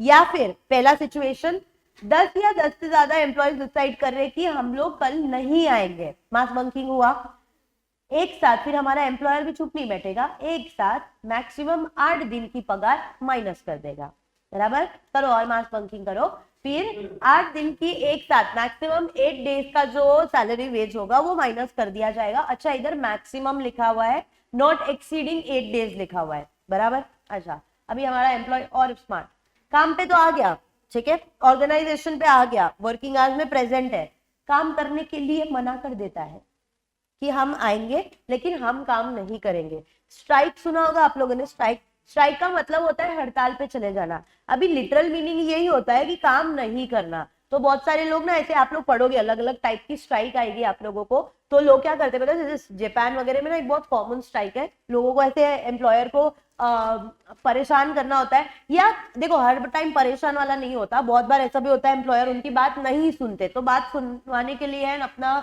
बारे में बात ये करने के लिए वो लोग क्या करते हैं, अगर वो लोग शू मैन्युफैक्चरिंग करें ना, शूज बनाने का, वो तो शू का पैर होता है, जब तक वो पैर साथ पे होगा तब उसकी फुल वैल्यू, एक शू की तो पैर वैल्यू नहीं होता। तो ये एम्प्लॉइज ना जानबूझ के क्या पता है, अगर शूज बना रहे ना तो सिर्फ लेफ्ट पैर का ही शूज बनाते जाएंगे, सिर्फ लेफ्ट पैर, they not make the right पैर ओनली। इससे होगा क्या, देखो फिर एम्प्लॉय क्या बोलेगा, देखो मैं काम तो किया ना, बट कैसा काम किया, जानबूझ के अटकाने वाला काम किया है। फिर इधर आएंगे, इतना धीरे धीरे धीरे धीरे धीरे धीरे काम करेंगे, 8 घंटे की ड्यूटी में कितने पीस बनाए हमने, सिर्फ 1 पीस, समझ आ रहा है। तो ये ना अलग अलग टाइप की स्ट्राइक होती है। फिर काम पे आएंगे तो एक स्ट्राइक का नाम है पेन डाउन और टूल डाउन स्ट्राइक, ये जो दोनों पे एप्लीकेबल होती है वैसे काम पे आने का, इधर आके बैठने का। लेकिन जैसे पेन डाउन का मतलब क्या हुआ, जैसे अभी अपना काम सपोज अपने लिखने का काम है, तो हमने ना अपना पेन डाउन रख दिया, ठीक है, वो देखो लोग को कुछ समझ ही नहीं आ रहा सुनो सुनो, दूसरा होता है टूल डाउन स्ट्राइक, यानी हम जिस चीज से काम कर रहे हैं ना, हम काम पे तो आएंगे बट हम वो चीज ही नीचे रख देंगे, मतलब आके सिर्फ बैठेंगे, काम करेंगे नहीं, समझा, that is called as pen down और टूल डाउन स्ट्राइक। तो यहाँ पे वो लोग ऐसा बोल रहे हैं कि एब्सेंस फ्रॉम ड्यूटी का लिटरल मीनिंग हुआ कि वो काम पे नहीं आया, उसके लिए माइनस किया, बराबर, but absence of duty mean this also, भले काम पे आएगा, एम्प्लॉय का चेहरा बहुत पसंद है इसलिए उसको काम पे रखा हुआ है, नहीं तो आके बैठ, मैं तेरे को उसी चीज का सैलरी देता हूँ, काम करने का पैसा मिल रहा है ना। तो एब्सेंस ऑफ ड्यूटी तो एक मतलब हुआ कि वो काम पे आया ही नहीं, दूसरा मतलब हुआ काम पे तो आया लेकिन काम करेगा ही नहीं, इसको स्ट्राइक रिलेटेड चीज बोलते हैं, ठीक है। तो एम्प्लॉयर क्या यहाँ पे उसको इधर आके से गार्डन है, इधर घूमने फिरने का, मस्त से चाय पानी पीने का, उसका पैसा दे रहा है नहीं, तो इस केस में भी deduction from absence of duty होगा। एंड ये दोनों सिचुएशन कौन सी, ये जब 10 और मोर एम्प्लॉइज एक साथ चले गए, और दूसरा स्ट्राइक वाला सिचुएशन हुआ, इस केस में भी हमारा एम्प्लॉयर पैसा माइनस कर सकता है, because this protects the right of the employer. समझ में आया अभी, तो ये है deduction from the absence of duty. अभी ये जो नीचे वाले नोट है ना वो मस्त काम के, ऊपर वाला इजी है। So now see, deductions for absence from duty says that deduction from wages may be made from absence of duty. Such absence may be for the whole or any part of the period during which he is required to work. Deduction should be proportionate, lawful and not misused by the employer. But कभी कभार गलती employ के side से भी होती है, तो उसके भी राइट सिक्योर करने, इसीलिए ऑल्सो एड्रेसिंग कलेक्टिव एब्सेंटिज्म, वो मास बंकिंग वाला, एंड स्ट्राइक रिलेटेड कंडक्ट, काम पे आए लेकिन काम नहीं किया वो वाला, ठीक है। अब नोट में आपको दिखेगा, देखना, इफ 10 और more employed person acting in concert absent themself without due notice and without reasonable cause, ठीक है, such deduction from any such person may include an amount not exceeding his wages for 8 days. भले एक दिन नहीं आए लेकिन 10 से ज्यादा लोग नहीं आए, एंड इंपॉर्टेंट है बिना नोटिस के और बिना रीजनेबल कॉज के, तो एक साथ मैक्सिमम 8 दिन की पगार को काट दिया जाएगा। समझ में आया। देखो ये थोड़ा सा स्ट्रिक्ट एक्शन लेना पड़ेगा, नहीं तो हमेशा एम्प्लॉय हल्के में लेके छुट्टी मार देगा, ठीक है। अच्छा, इस सिचुएशन में भी ऐसा हो सकता है कि 10 और मोर एम्प्लॉयज को कुछ इमरजेंसी आ गई या कुछ चीज हुआ, अगर आपने पहले एम्प्लॉयर को नोटिस दिया था और आपने अपना कॉज एक्सप्लेन किया था कि इस वजह से हम लोग नहीं आ पाएंगे, तो फिर वैलिड है, एम्प्लॉयर समझेगा और आपकी सैलरी माइनस नहीं करेगा। बट बिना बोले और बिना किसी सफिशिएंट रीजन के चले जाओगे तो obviously employer is also rightful for doing this thing, ठीक है। दूसरा, an employee shall be deemed to be absent, मान ही लिया जाएगा कि वो एब्सेंट है, from the place where he is required to work If although present at such place, he refuses in pursuance to a stay in strike to carry out his work. समझ आया? तो in this situation कुछ keywords को बहुत अच्छे से समझोगे ना, तब आप लोगों को ये पॉइंट याद रह जाएंगे. ठीक है, तो ये है आप लोगों का deduction for absence from duty. Again they can ask you a 3 mark of short note from this particular any of the point. ठीक है, तो हमने पहले किया फाइन के बारे में, देन हम लोगों ने किया about deduction for absence from duty के बारे में. ठीक है, अब थर्ड वाला सुनो, डिडक्शन फॉर डैमेज और लॉस. अच्छा, ये डिडक्शन अलाउड कब होगा? जब डैमेज या लॉस जो भी एम्प्लॉयर को हुआ है वो एम्प्लॉय के नेग्लिजेंस की वजह से हुआ है, एम्प्लॉय ने केयरलेसनेस किया, इसकी वजह से डैमेज हुआ है. ठीक है, या लॉस हुआ है, तभी ये डिडक्शन अलाउड डिडक्शन होगा. नाउ सी फर्दर, डैमेज हुआ था 1000 रुपए के, आपने उनसे माइनस कर लिए 10,000 रुपए, क्या ये प्रोपोर्शनेट डिडक्शन है? नहीं. तो नेक्स्ट वाला बहुत ही सिंपल बोल रहा है कि आप डिडक्शन उतना ही करोगे जितने अमाउंट का आपको लॉस या डैमेज हुआ है. अगर 1000 रुपए का डैमेज हुआ है या लॉस हुआ है तो आप एम्प्लॉय की सैलरी में से भी 1000 रुपए ही माइनस करोगे. Very logical and very clear. ठीक है, so this is it. The deduction shall not exceed the amount of damage or the loss caused to the employer by the negligence or default of the employee. Very simple.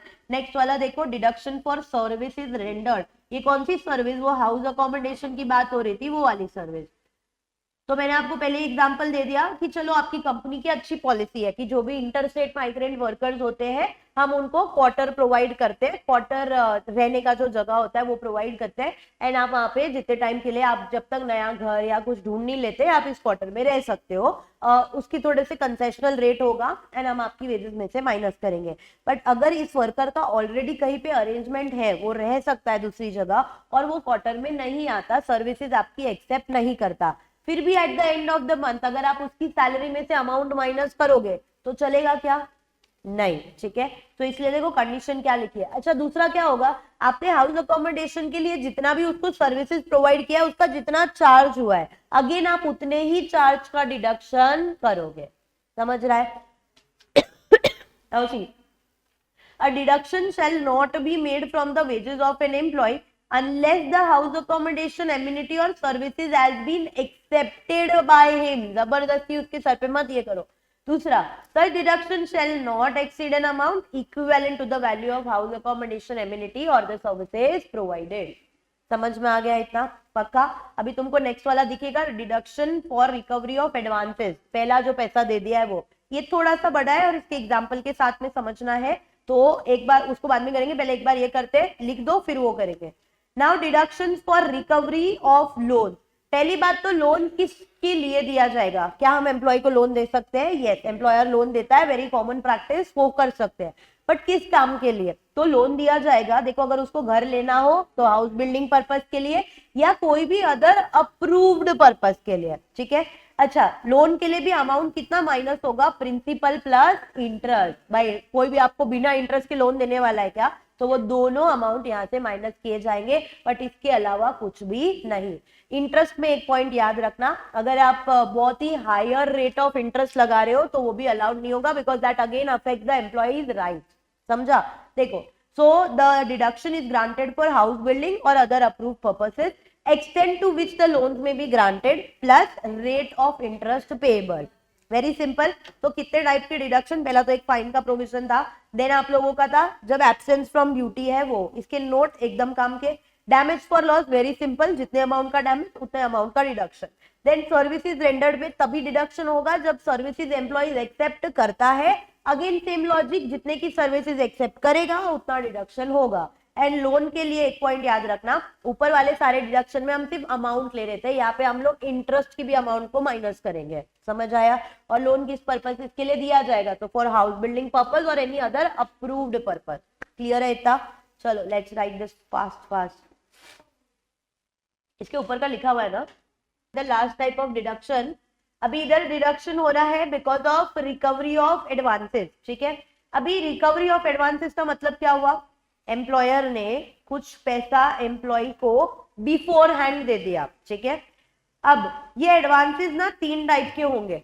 ठीक है, before joining the employment.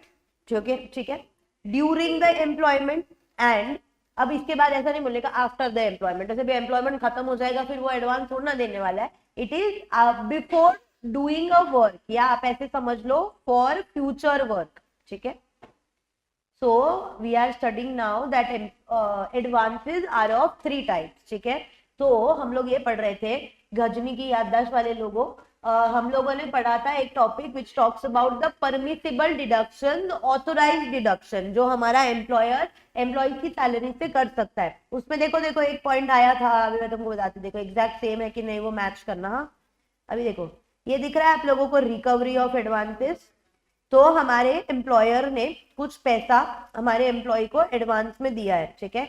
अब वो advance 3 type का हो सकता है, before joining the employment दिया है, जब वो काम कर रहा था तब दिया है, या कोई फ्यूचर काम के लिए एडवांस दिया है, ठीक है। तीनों टाइप की रिकवरी कैसे होगी, ये रिकवरी वो वसूली भाई वाला जैसा रिकवरी नहीं है, this is a normal recovery, ठीक है। मतलब हम कैसे वेजेस में से और कब माइनस करेंगे उसकी बात हो रही है। तो तुमको दिख रहा है 3 केसेस पढ़ने होंगे हम लोगों को। अगर एम्प्लॉय ने ज्वाइन करने से पहले ही कुछ एडवांस ले लिया, देखो कितना मस्त एम्प्लॉय, अभी तक काम ज्वाइन किया नहीं है, एडवांस पहले लेके बैठ गए, ठीक है। तो इसमें हमारा एम्प्लॉयर किस तरीके से उससे रिकवर करेगा, फिर जब वो काम कर रहा था और काम करने के दौरान लिया तो लॉजिकल है, प्रैक्टिकल थिंग। एंड कुछ काम अभी उसने किया नहीं है, फ्यूचर वर्क के लिए उसने पैसा पहले से ले लिया है। तो इन तीनों सिचुएशन में एम्प्लॉयर कब और कैसे पैसे को रिकवर करेगा, अभी बात समझ में आई। पहला वाला केस है, मुझे लॉजिकली बताओ, अगर एडवांस दिया है बिफोर द एम्प्लॉयमेंट बिगिंस, तो एम्प्लॉयर कैसे रिकवर करेगा, कब रिकवर करेगा?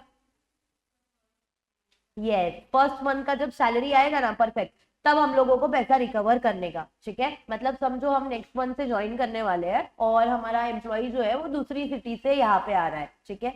तो वो यहाँ पे शिफ्ट हो रहा है, तो उसको भी थोड़ा इनिशियली खर्चे की और हेल्प की जरूरत है। तो हमारे एम्प्लॉयर ने बोला ठीक है भाई 10,000 रुपये ले लो, और हम आपकी जो पहली सैलरी आपको मिलेगी नेक्स्ट मंथ, उसमें से आपका ये पैसा माइनस कर लेंगे, ठीक है।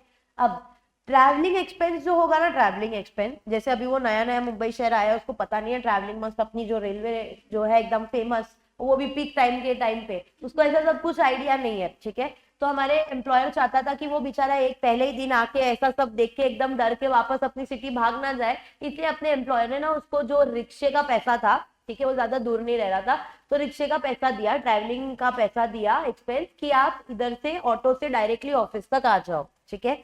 तो ये भी तो पैसा एडवांस दिया है, बट ये ट्रैवलिंग का एक्सपेंस एम्प्लॉय से रिकवर नहीं किया जाएगा। समझा क्यों?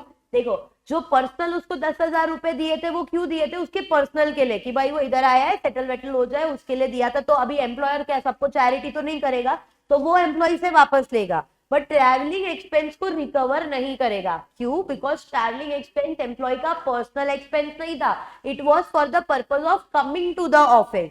तो ये हमारे एम्प्लॉय से रिकवर नहीं होगा। इतनी बात समझ में आई? तो पहले टाइप का एडवांस क्या है कि एम्प्लॉय ने अभी ज्वाइन किया नहीं है एस्टैब्लिशमेंट, उससे पहले उसने कुछ सैलरी को एडवांस में ले लिया। तो हमारा एम्प्लॉयर क्या करेगा, जब उसको पहला सैलरी ट्रांसफर करेगा तब उसमें से अमाउंट को माइनस कर लेगा। बट अगर ट्रैवलिंग रिलेटेड एक्सपेंस होगा तो ये एम्प्लॉय का पर्सनल एक्सपेंस नहीं है, इसीलिए एम्प्लॉय की उसमें से रिकवर नहीं किया जाएगा। ये बात समझ आई? Case 1 is clear. देखो, so advance given before the employment begins, if the employer gives money before the employee actually starts working, the employer can recover it from the first salary, ठीक है। Now if the advance was given for traveling expense, it cannot be recovered. देखो normal example, Rohan is hired by a company, the company gives him 10,000 before joining to manage the expenses. When he receives his first salary, the employer will deduct the 10,000. Very simple logical. अच्छा, traveling expense क्यों नहीं recover किया, उसका reason देखो, company gives 5,000 to travel to the workplace. This cannot be deducted from the wages. Reason is it is an employment related expense and not a personal expense. बराबर? पहला case समझा। दूसरा वाला केस क्या था? During the employment. तो during the employment अगर उसने पैसा लिया है ना, तो इंस्टॉलमेंट में हर महीने की सैलरी में से माइनस किया जाएगा। And why instalment? ताकि एक पूरा फाइनेंशियल बर्डन एक साथ हमारे एम्प्लॉय पे ना आए। देखो, बेचारे के पास उतना पैसा होता तो उसको एडवांस लेना नहीं पड़ता, और अगर उसको एडवांस लेना है मतलब उसके पास उतना फाइनेंशियल वो नहीं है। तो अगर आप एडवांस लेने के बाद एक ही साथ उस पर वो डाल दोगे कि आप नेक्स्ट मंथ पूरा पे कर दो, तो ना उसको टाइम मिलेगा, ना उसके पास में उतना पैसा होगा। इसीलिए ओवर बर्डन ना हो वो फाइनेंशियली, इसलिए हम उसके इंस्टॉलमेंट में अमाउंट कलेक्ट करेंगे, ठीक है. Now see, if the employer gives the advance during the employment, the recovery will be done as per the prescribed rule. Usually it is deducted in installment, so the worker is not financially burdened. If they take a 20,000 rupees in advance as a financial family emergency, employer will deduct 2,000 every month from the salary. ठीक है. अब ये है सबसे मजे की बात. If an employee takes the salary in advance for the work which is not yet done, ठीक है, तो the employer can recover it later from the wages. Simple. अभी है ना सैलरी मिलने वाली थी, चलो मंथ एंड पे कुछ 50,000 रुपए, मिडल ऑफ द मंथ में ही 25,000 रुपए इन पर्सन ने ले लिया है. ठीक है. तो क्या करने का, कुछ नहीं भाई, मंथ एंड पे जब 50,000 आप उसको दोगे, उसमें से क्या करोगे, 25,000 माइनस करके पैसा ट्रांसफर करोगे. सिंपल सिंपल चीजें हैं, खाली अलग अलग केसेस है एंड माइन्यूट माइन्यूट पॉइंट है जो आपको ध्यान रखने हैं. ठीक है. The last one case. If an employee takes salary in advance for the work which is not yet done, the employer can recover it later from the wages. If the Priya's monthly salary is 30,000, she takes 15,000 salary as advance in the middle of the month. When the salary is paid, 15,000 rupees will be deducted. ठीक है. So that is about your deduction in case of advances. अच्छे से ध्यान रखना. 3 type के case आएंगे. Before joining अगर हुआ है तो फर्स्ट मंथ की जब सैलरी होगी तब पैसा ट्रांसफर किया जाएगा. ड्यूरिंग द एम्प्लॉयमेंट हुआ है तो इंस्टॉलमेंट में पैसा लिया जाएगा, हर मंथ की सैलरी में से थोड़ा थोड़ा अमाउंट माइनस करके, बिकॉज हम लोगों को फाइनेंशियली ओवरबर्डन नहीं करना है. एंड थर्ड, इस फ्यूचर वर्क के लिए प्रेजेंट में सैलरी ले लिया तो कुछ नहीं, जब मंथ एंड पे सैलरी ट्रांसफर होगा तब उसके अमाउंट को डिडक्ट करेंगे. नाउ क्या ट्रैवलिंग रिलेटेड एक्सपेंसेस माइनस हो सकते हैं?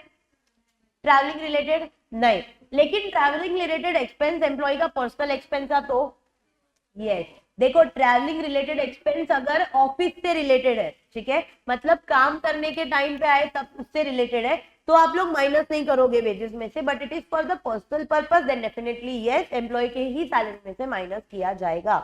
समझ आया? And with this your chapter of payment of wages is over. अभी पेमेंट ऑफ बोनस बाकी है. समझा? तो पहले इतना लिख के खत्म करो, फिर आगे चलते हैं. I can't help it out. चलो now let us start with the next chapter of this code, that is your payment of bonus. ठीक है.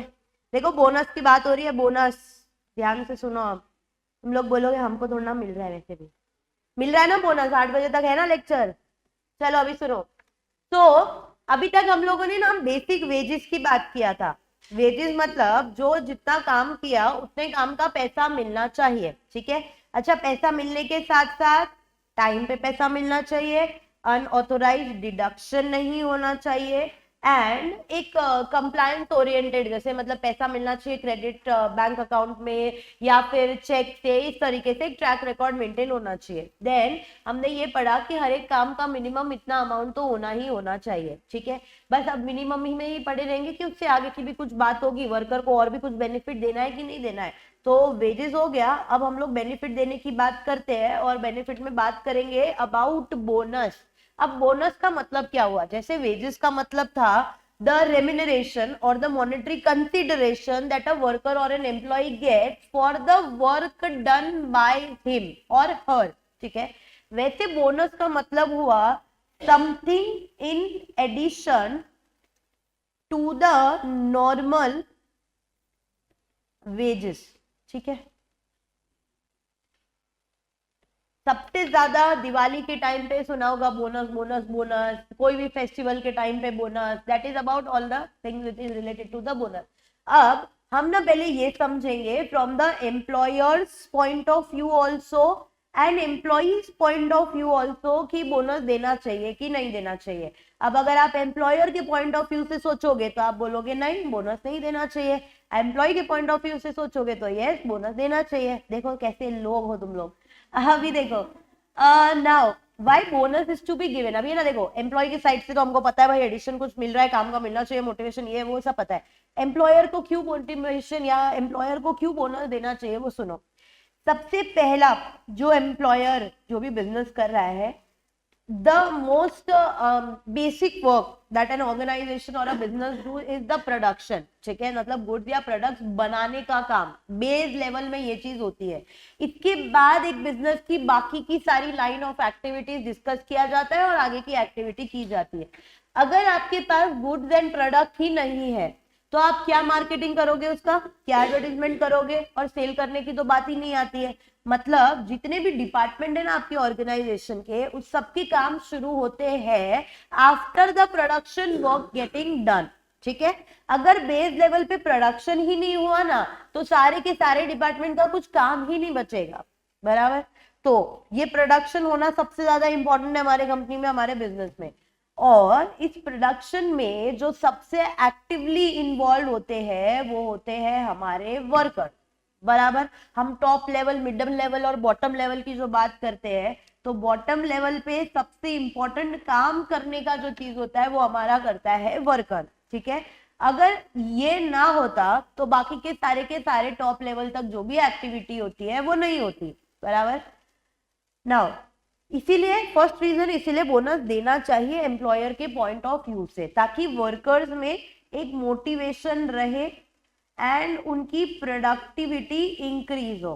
ठीक है, अब आप एक काउंटर ऑब्जेक्शन ये ले सकते हो कि चलो ठीक है बोनस नहीं दिया, उनको उनके काम का वेजेस तो मिल रहा है ना, एम्प्लॉयर थोड़ी इतना एक्सप्लॉइटेशन कर रहा है कि उसको पैसा ही नहीं दे रहा, एम्प्लॉयर उसको उसके काम का पैसा दे रहा है और बाकी की मेहनत दूसरे लोगों की है। तो इस तरीके से पूरा ऑर्गेनाइजेशन आगे चलता है, सिर्फ और सिर्फ वर्कर के पीछे पूरा ऑर्गेनाइजेशन नहीं चल रहा। दूसरा, आप लोग ये बोल सकते हो कि वेजेस तो टाइम पे मिल रहा है ना, और चलो अगर फिर भी हमारा वर्कर सेटिस्फाइड नहीं है और वो छोड़ के चला जाता है तो हम दूसरे वर्कर्स को बुला लेंगे। प्रोडक्शन करवाने में, गुड सर्विस, गुड प्रोडक्ट बनाने में कितना टाइम, आज 10 वर्कर छोड़ के जाएंगे तो दूसरे 10 वर्कर ज्वाइन कर लेंगे।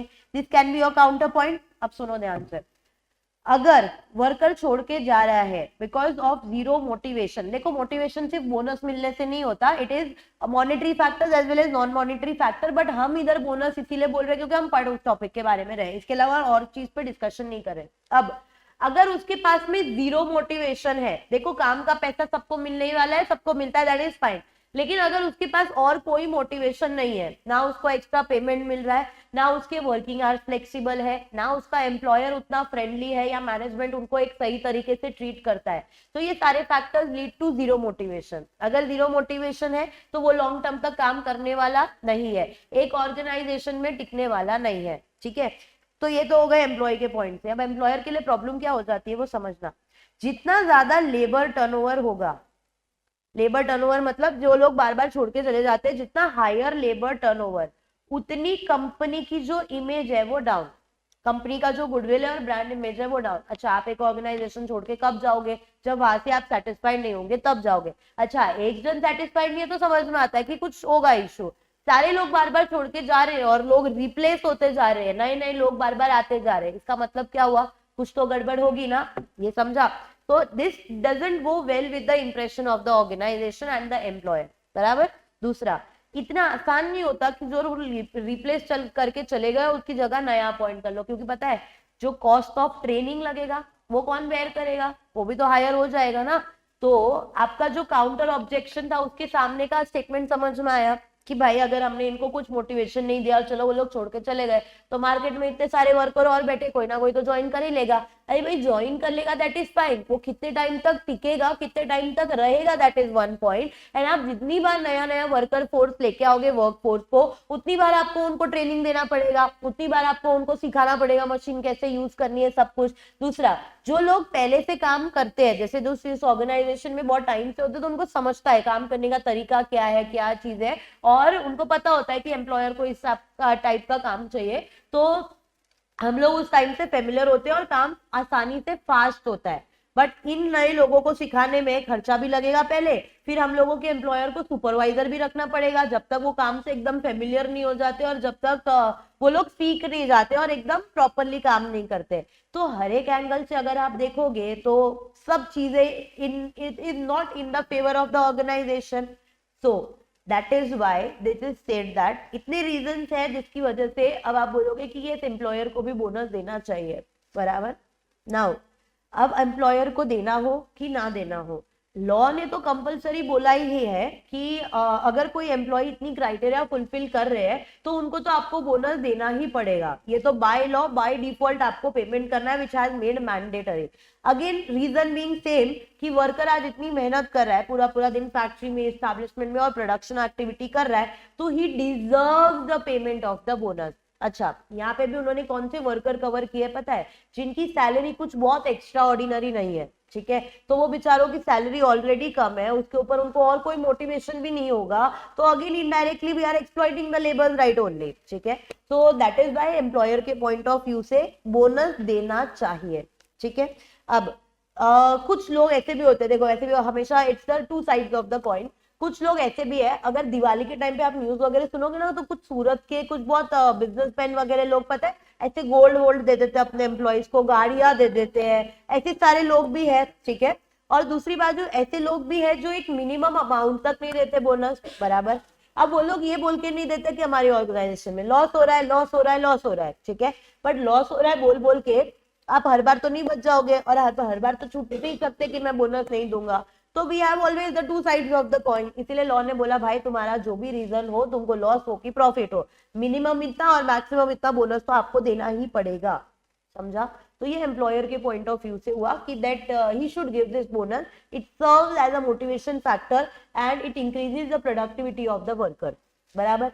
अब आप एम्प्लॉइज एंड वर्कर के साइड से सोचोगे तो बहुत सिंपल है कि भाई यस बोनस तो मिलना ही चाहिए, हमारे लिए एक मोटिवेशन फैक्टर बढ़ जाता है, हमारे लिए काम करने की इच्छा बढ़ जाती है। प्लस ऐसे देखो फेस्टिवल के टाइम पे सबके यहाँ पे खर्चे कुछ ना कुछ, सब अपने अपने हिसाब से खर्चे करना, जो हम लोग बोलते हैं ना, हम लोग जो रिलेशन बनाने के लिए वो व्यवहार मेंटेन करते हैं, वो सब अपने अपने लेवल उसके हिसाब से करते हैं, बट करते तो सब है। एंड इंडिया में हम लोग सारे लोग इतने सारे फेस्टिवल सेलिब्रेट करना, कल्चर एंड सबको फॉलो किया जाता है, एंड उस टाइम पे हमारा वर्कर बेचारा ऑलरेडी कम कमा रहा है, तो क्या वो उसका इतना भी राइट नहीं है कि वो सोशली एक्टिव रह सके या सोशली अपनी ये सारी नीड फुलफिल कर सके और अपने फैमिली को भी सर्वाइव करा सके? तो एम्प्लॉइज एंड वर्कर्स के पॉइंट ऑफ व्यू से सोचोगे तो उनके लिए भी ये चीजें बेनिफिशियल है। ये समझ आया? तो पॉइंट ऑफ व्यू क्लियर हुआ कि why the bonus should be given, ठीक है। अब लॉ अपने को ये बताता है, अगेन लॉ ने बोला कि मैंडेटरी बोनस देना है। अब लॉ प्रोटेक्ट करता है सबसे पहले हमारे वर्कर्स एंड एम्प्लॉइज को, ठीक है। तो मैंडेटरी इसीलिए बोला हुआ है कि भले अगर एम्प्लॉयर बोलता है कि मेरे पास इस साल प्रॉफिट नहीं हुआ है या मेरे पास इतना पैसा नहीं है, फिर भी उसको in any condition and in any case minimum bonus तो देना ही पड़ेगा, बराबर। लेकिन लॉ अकेला सिर्फ एम्प्लॉइज की प्रोटेक्शन के लिए नहीं बना हुआ है, ठीक है। तो इसीलिए हमने एक मैक्सिमम परसेंटेज भी रखा हुआ है कि भले आपको एक्स्ट्रा ऑर्डिनरी प्रॉफिट भी हुआ हो ना, तो दैट डजंट मीन कि आप पूरा प्रॉफिट बांट दोगे अपने एम्प्लॉइज को। देखो बिजनेस करने बैठा है एम्प्लॉयर भी, तो वो पूरा का पूरा पैसा नहीं बांट देगा प्रॉफिट का इन दिस बोनस। तो एक मैक्सिमम लिमिट भी हम लोगों ने सेट किया हुआ है, ठीक है। फिर हम लोगों ने ना कुछ set of and set on के प्रोविजन भी सेट किए हुए। सेट ऑफ आप लोगों ने शायद इनकम टैक्स पे पता है, कुछ लॉसेस को कैरी फॉरवर्ड किया जाता था, उसको सेट ऑफ बोलते थे, ठीक है।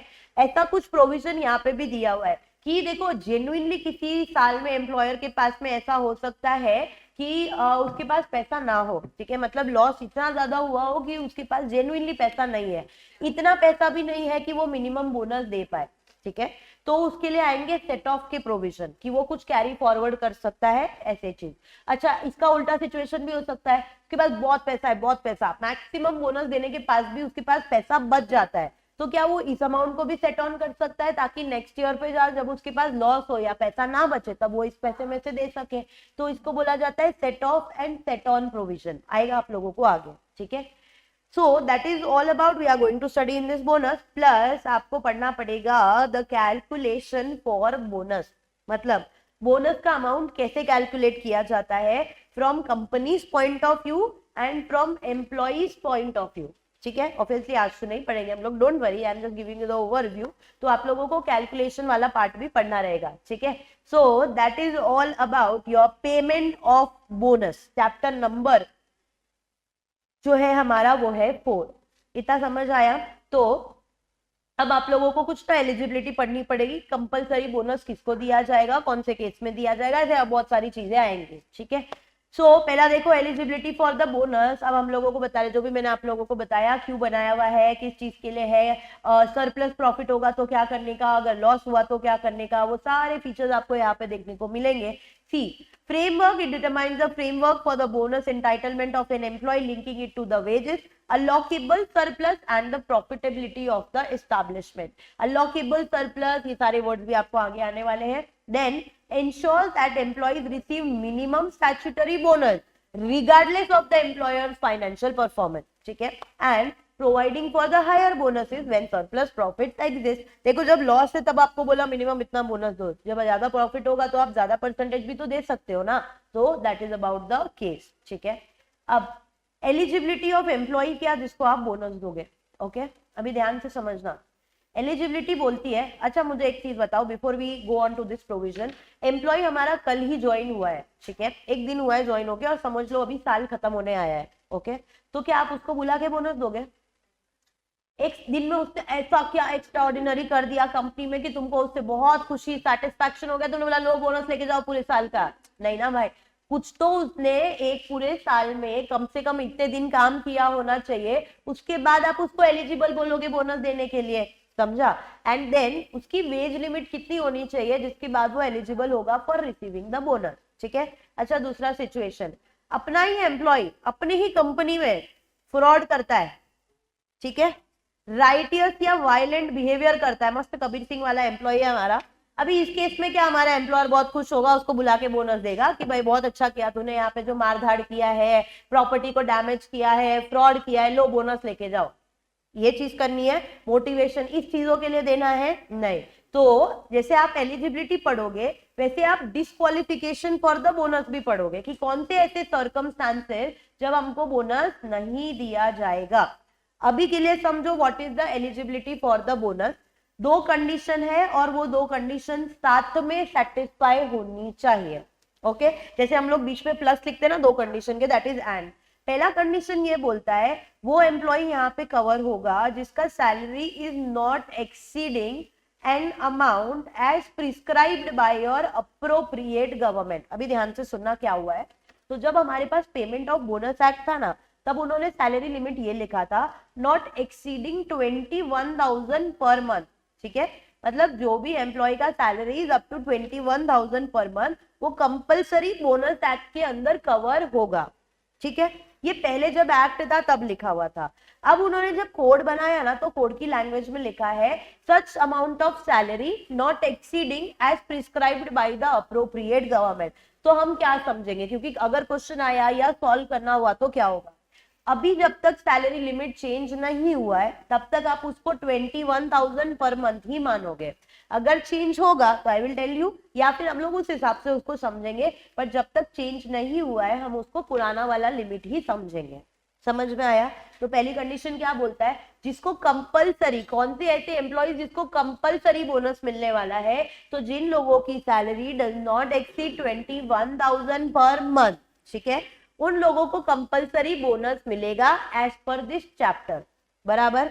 दूसरा, कुछ तो कितने दिन इन्होंने काम किया होना चाहिए बोनस एलिजिबिलिटी के लिए, जैसे मैंने आपको बोला एक दिन पहले ज्वाइन किया हो तो लोगे क्या? नहीं। तो he should have worked for not less then 30 days in an accounting year. अब तुम ध्यान दोगे तो यहाँ पे कुछ चेंज हुआ, हम नॉर्मली फाइनेंशियल ईयर या प्रीसीडिंग 12 मंथ बोलते हैं, इधर अकाउंटिंग ईयर बोलेंगे, ठीक है। जिस भी एम्प्लॉय ने कम से कम 30 दिन काम किया होगा एक पूरे अकाउंटिंग ईयर में, उसको हम लोग काउंट करेंगे फॉर बोनस, ठीक है। क्या हुआ? कुछ हुआ? तो that will be counted for the purpose of bonus. दो कंडीशन है, दो कंडीशन साथ में फुलफिल होनी चाहिए, ये समझ में आया? Okay, now what is the meaning of accounting year? कब से चालू होता है accounting year? That is your accounting year. अच्छा, हर जगह हम लोग फाइनेंशियल ईयर या प्रीसीडिंग 12 मंथ्स लेते हैं, यहाँ पे अकाउंटिंग ईयर क्यों लिया? अच्छा, बोनस कैलकुलेशन कब होगा? जब प्रॉफिट कैलकुलेट हो जाएगा, प्रॉफिट या लॉस कैलकुलेट हो जाएगा, उसके बाद आप उस साल में कितना बोनस देना है वो डिसाइड करोगे। और profit and loss and balance sheet और फाइनेंशियल स्टेटमेंट्स कब बनेंगे? Yes, that is the closure of the accounting year. तो पूरा का पूरा calculation is dependent on the accounting year, and for this particular chapter, that's why they have given an accounting year. समझ में आया? Okay, समझ रहा है मुझे आप लोगों का मुंह देख के। बस ये लास्ट चीज है, हम लोग पढ़ते हैं, उसके बाद आप लिख लो। तो नाउ सी, हाँ नहीं, इसके अंदर इतना ही है। नॉर्मली जो बाहर बाकी की पॉलिसीज होगी उनके लिए अलग होगा, ये जो चैप्टर है ना जिसमें लोग आएंगे उनके लिए इतना है, ऐसा, ठीक है। Now see the eligibility to receive bonus. अच्छा, दोनों कंडीशन साथ में सेटिस्फाई होनी चाहिए, उसका बहुत अच्छे से ध्यान रखना, ठीक है। तो पहली कंडीशन देखो, उन्होंने लैंग्वेज क्या यूज की, drawing wages not exceeding such amount per month as may be prescribe by the appropriate government. अच्छा, अगर आप लोगों को वो अमाउंट नहीं पूछ रहे, ऐसा कुछ क्वेश्चन नहीं आ रहा, तो ऐसे ही लिखो एज अप्रोप्रिएट गवर्नमेंट ने प्रिस्क्राइब किया। लेकिन अगर कभी गलती से आ गया कि कितना अमाउंट, तो 21,000 पर मंथ को आप लोग लिखोगे, this is as per your old act when it was there, ठीक है। दूसरा कंडीशन है कि जिसने पूरे अकाउंटिंग ईयर में कम से कम 30 दिन काम किया होगा, he will be covered under your bonus act, sorry bonus का जो चैप्टर है जिसके प्रोविजन आप लोगों को कंपलसरी बोनस मिलेगा वो। कुछ समझ में आया? तो this is how your bonus वाला चैप्टर इज गिवन। कैलकुलेशन आने वाले हैं इसमें, चलो इतना लिख देते हैं, आज के लिए इतना रखते हैं। Then we will continue in the next lecture.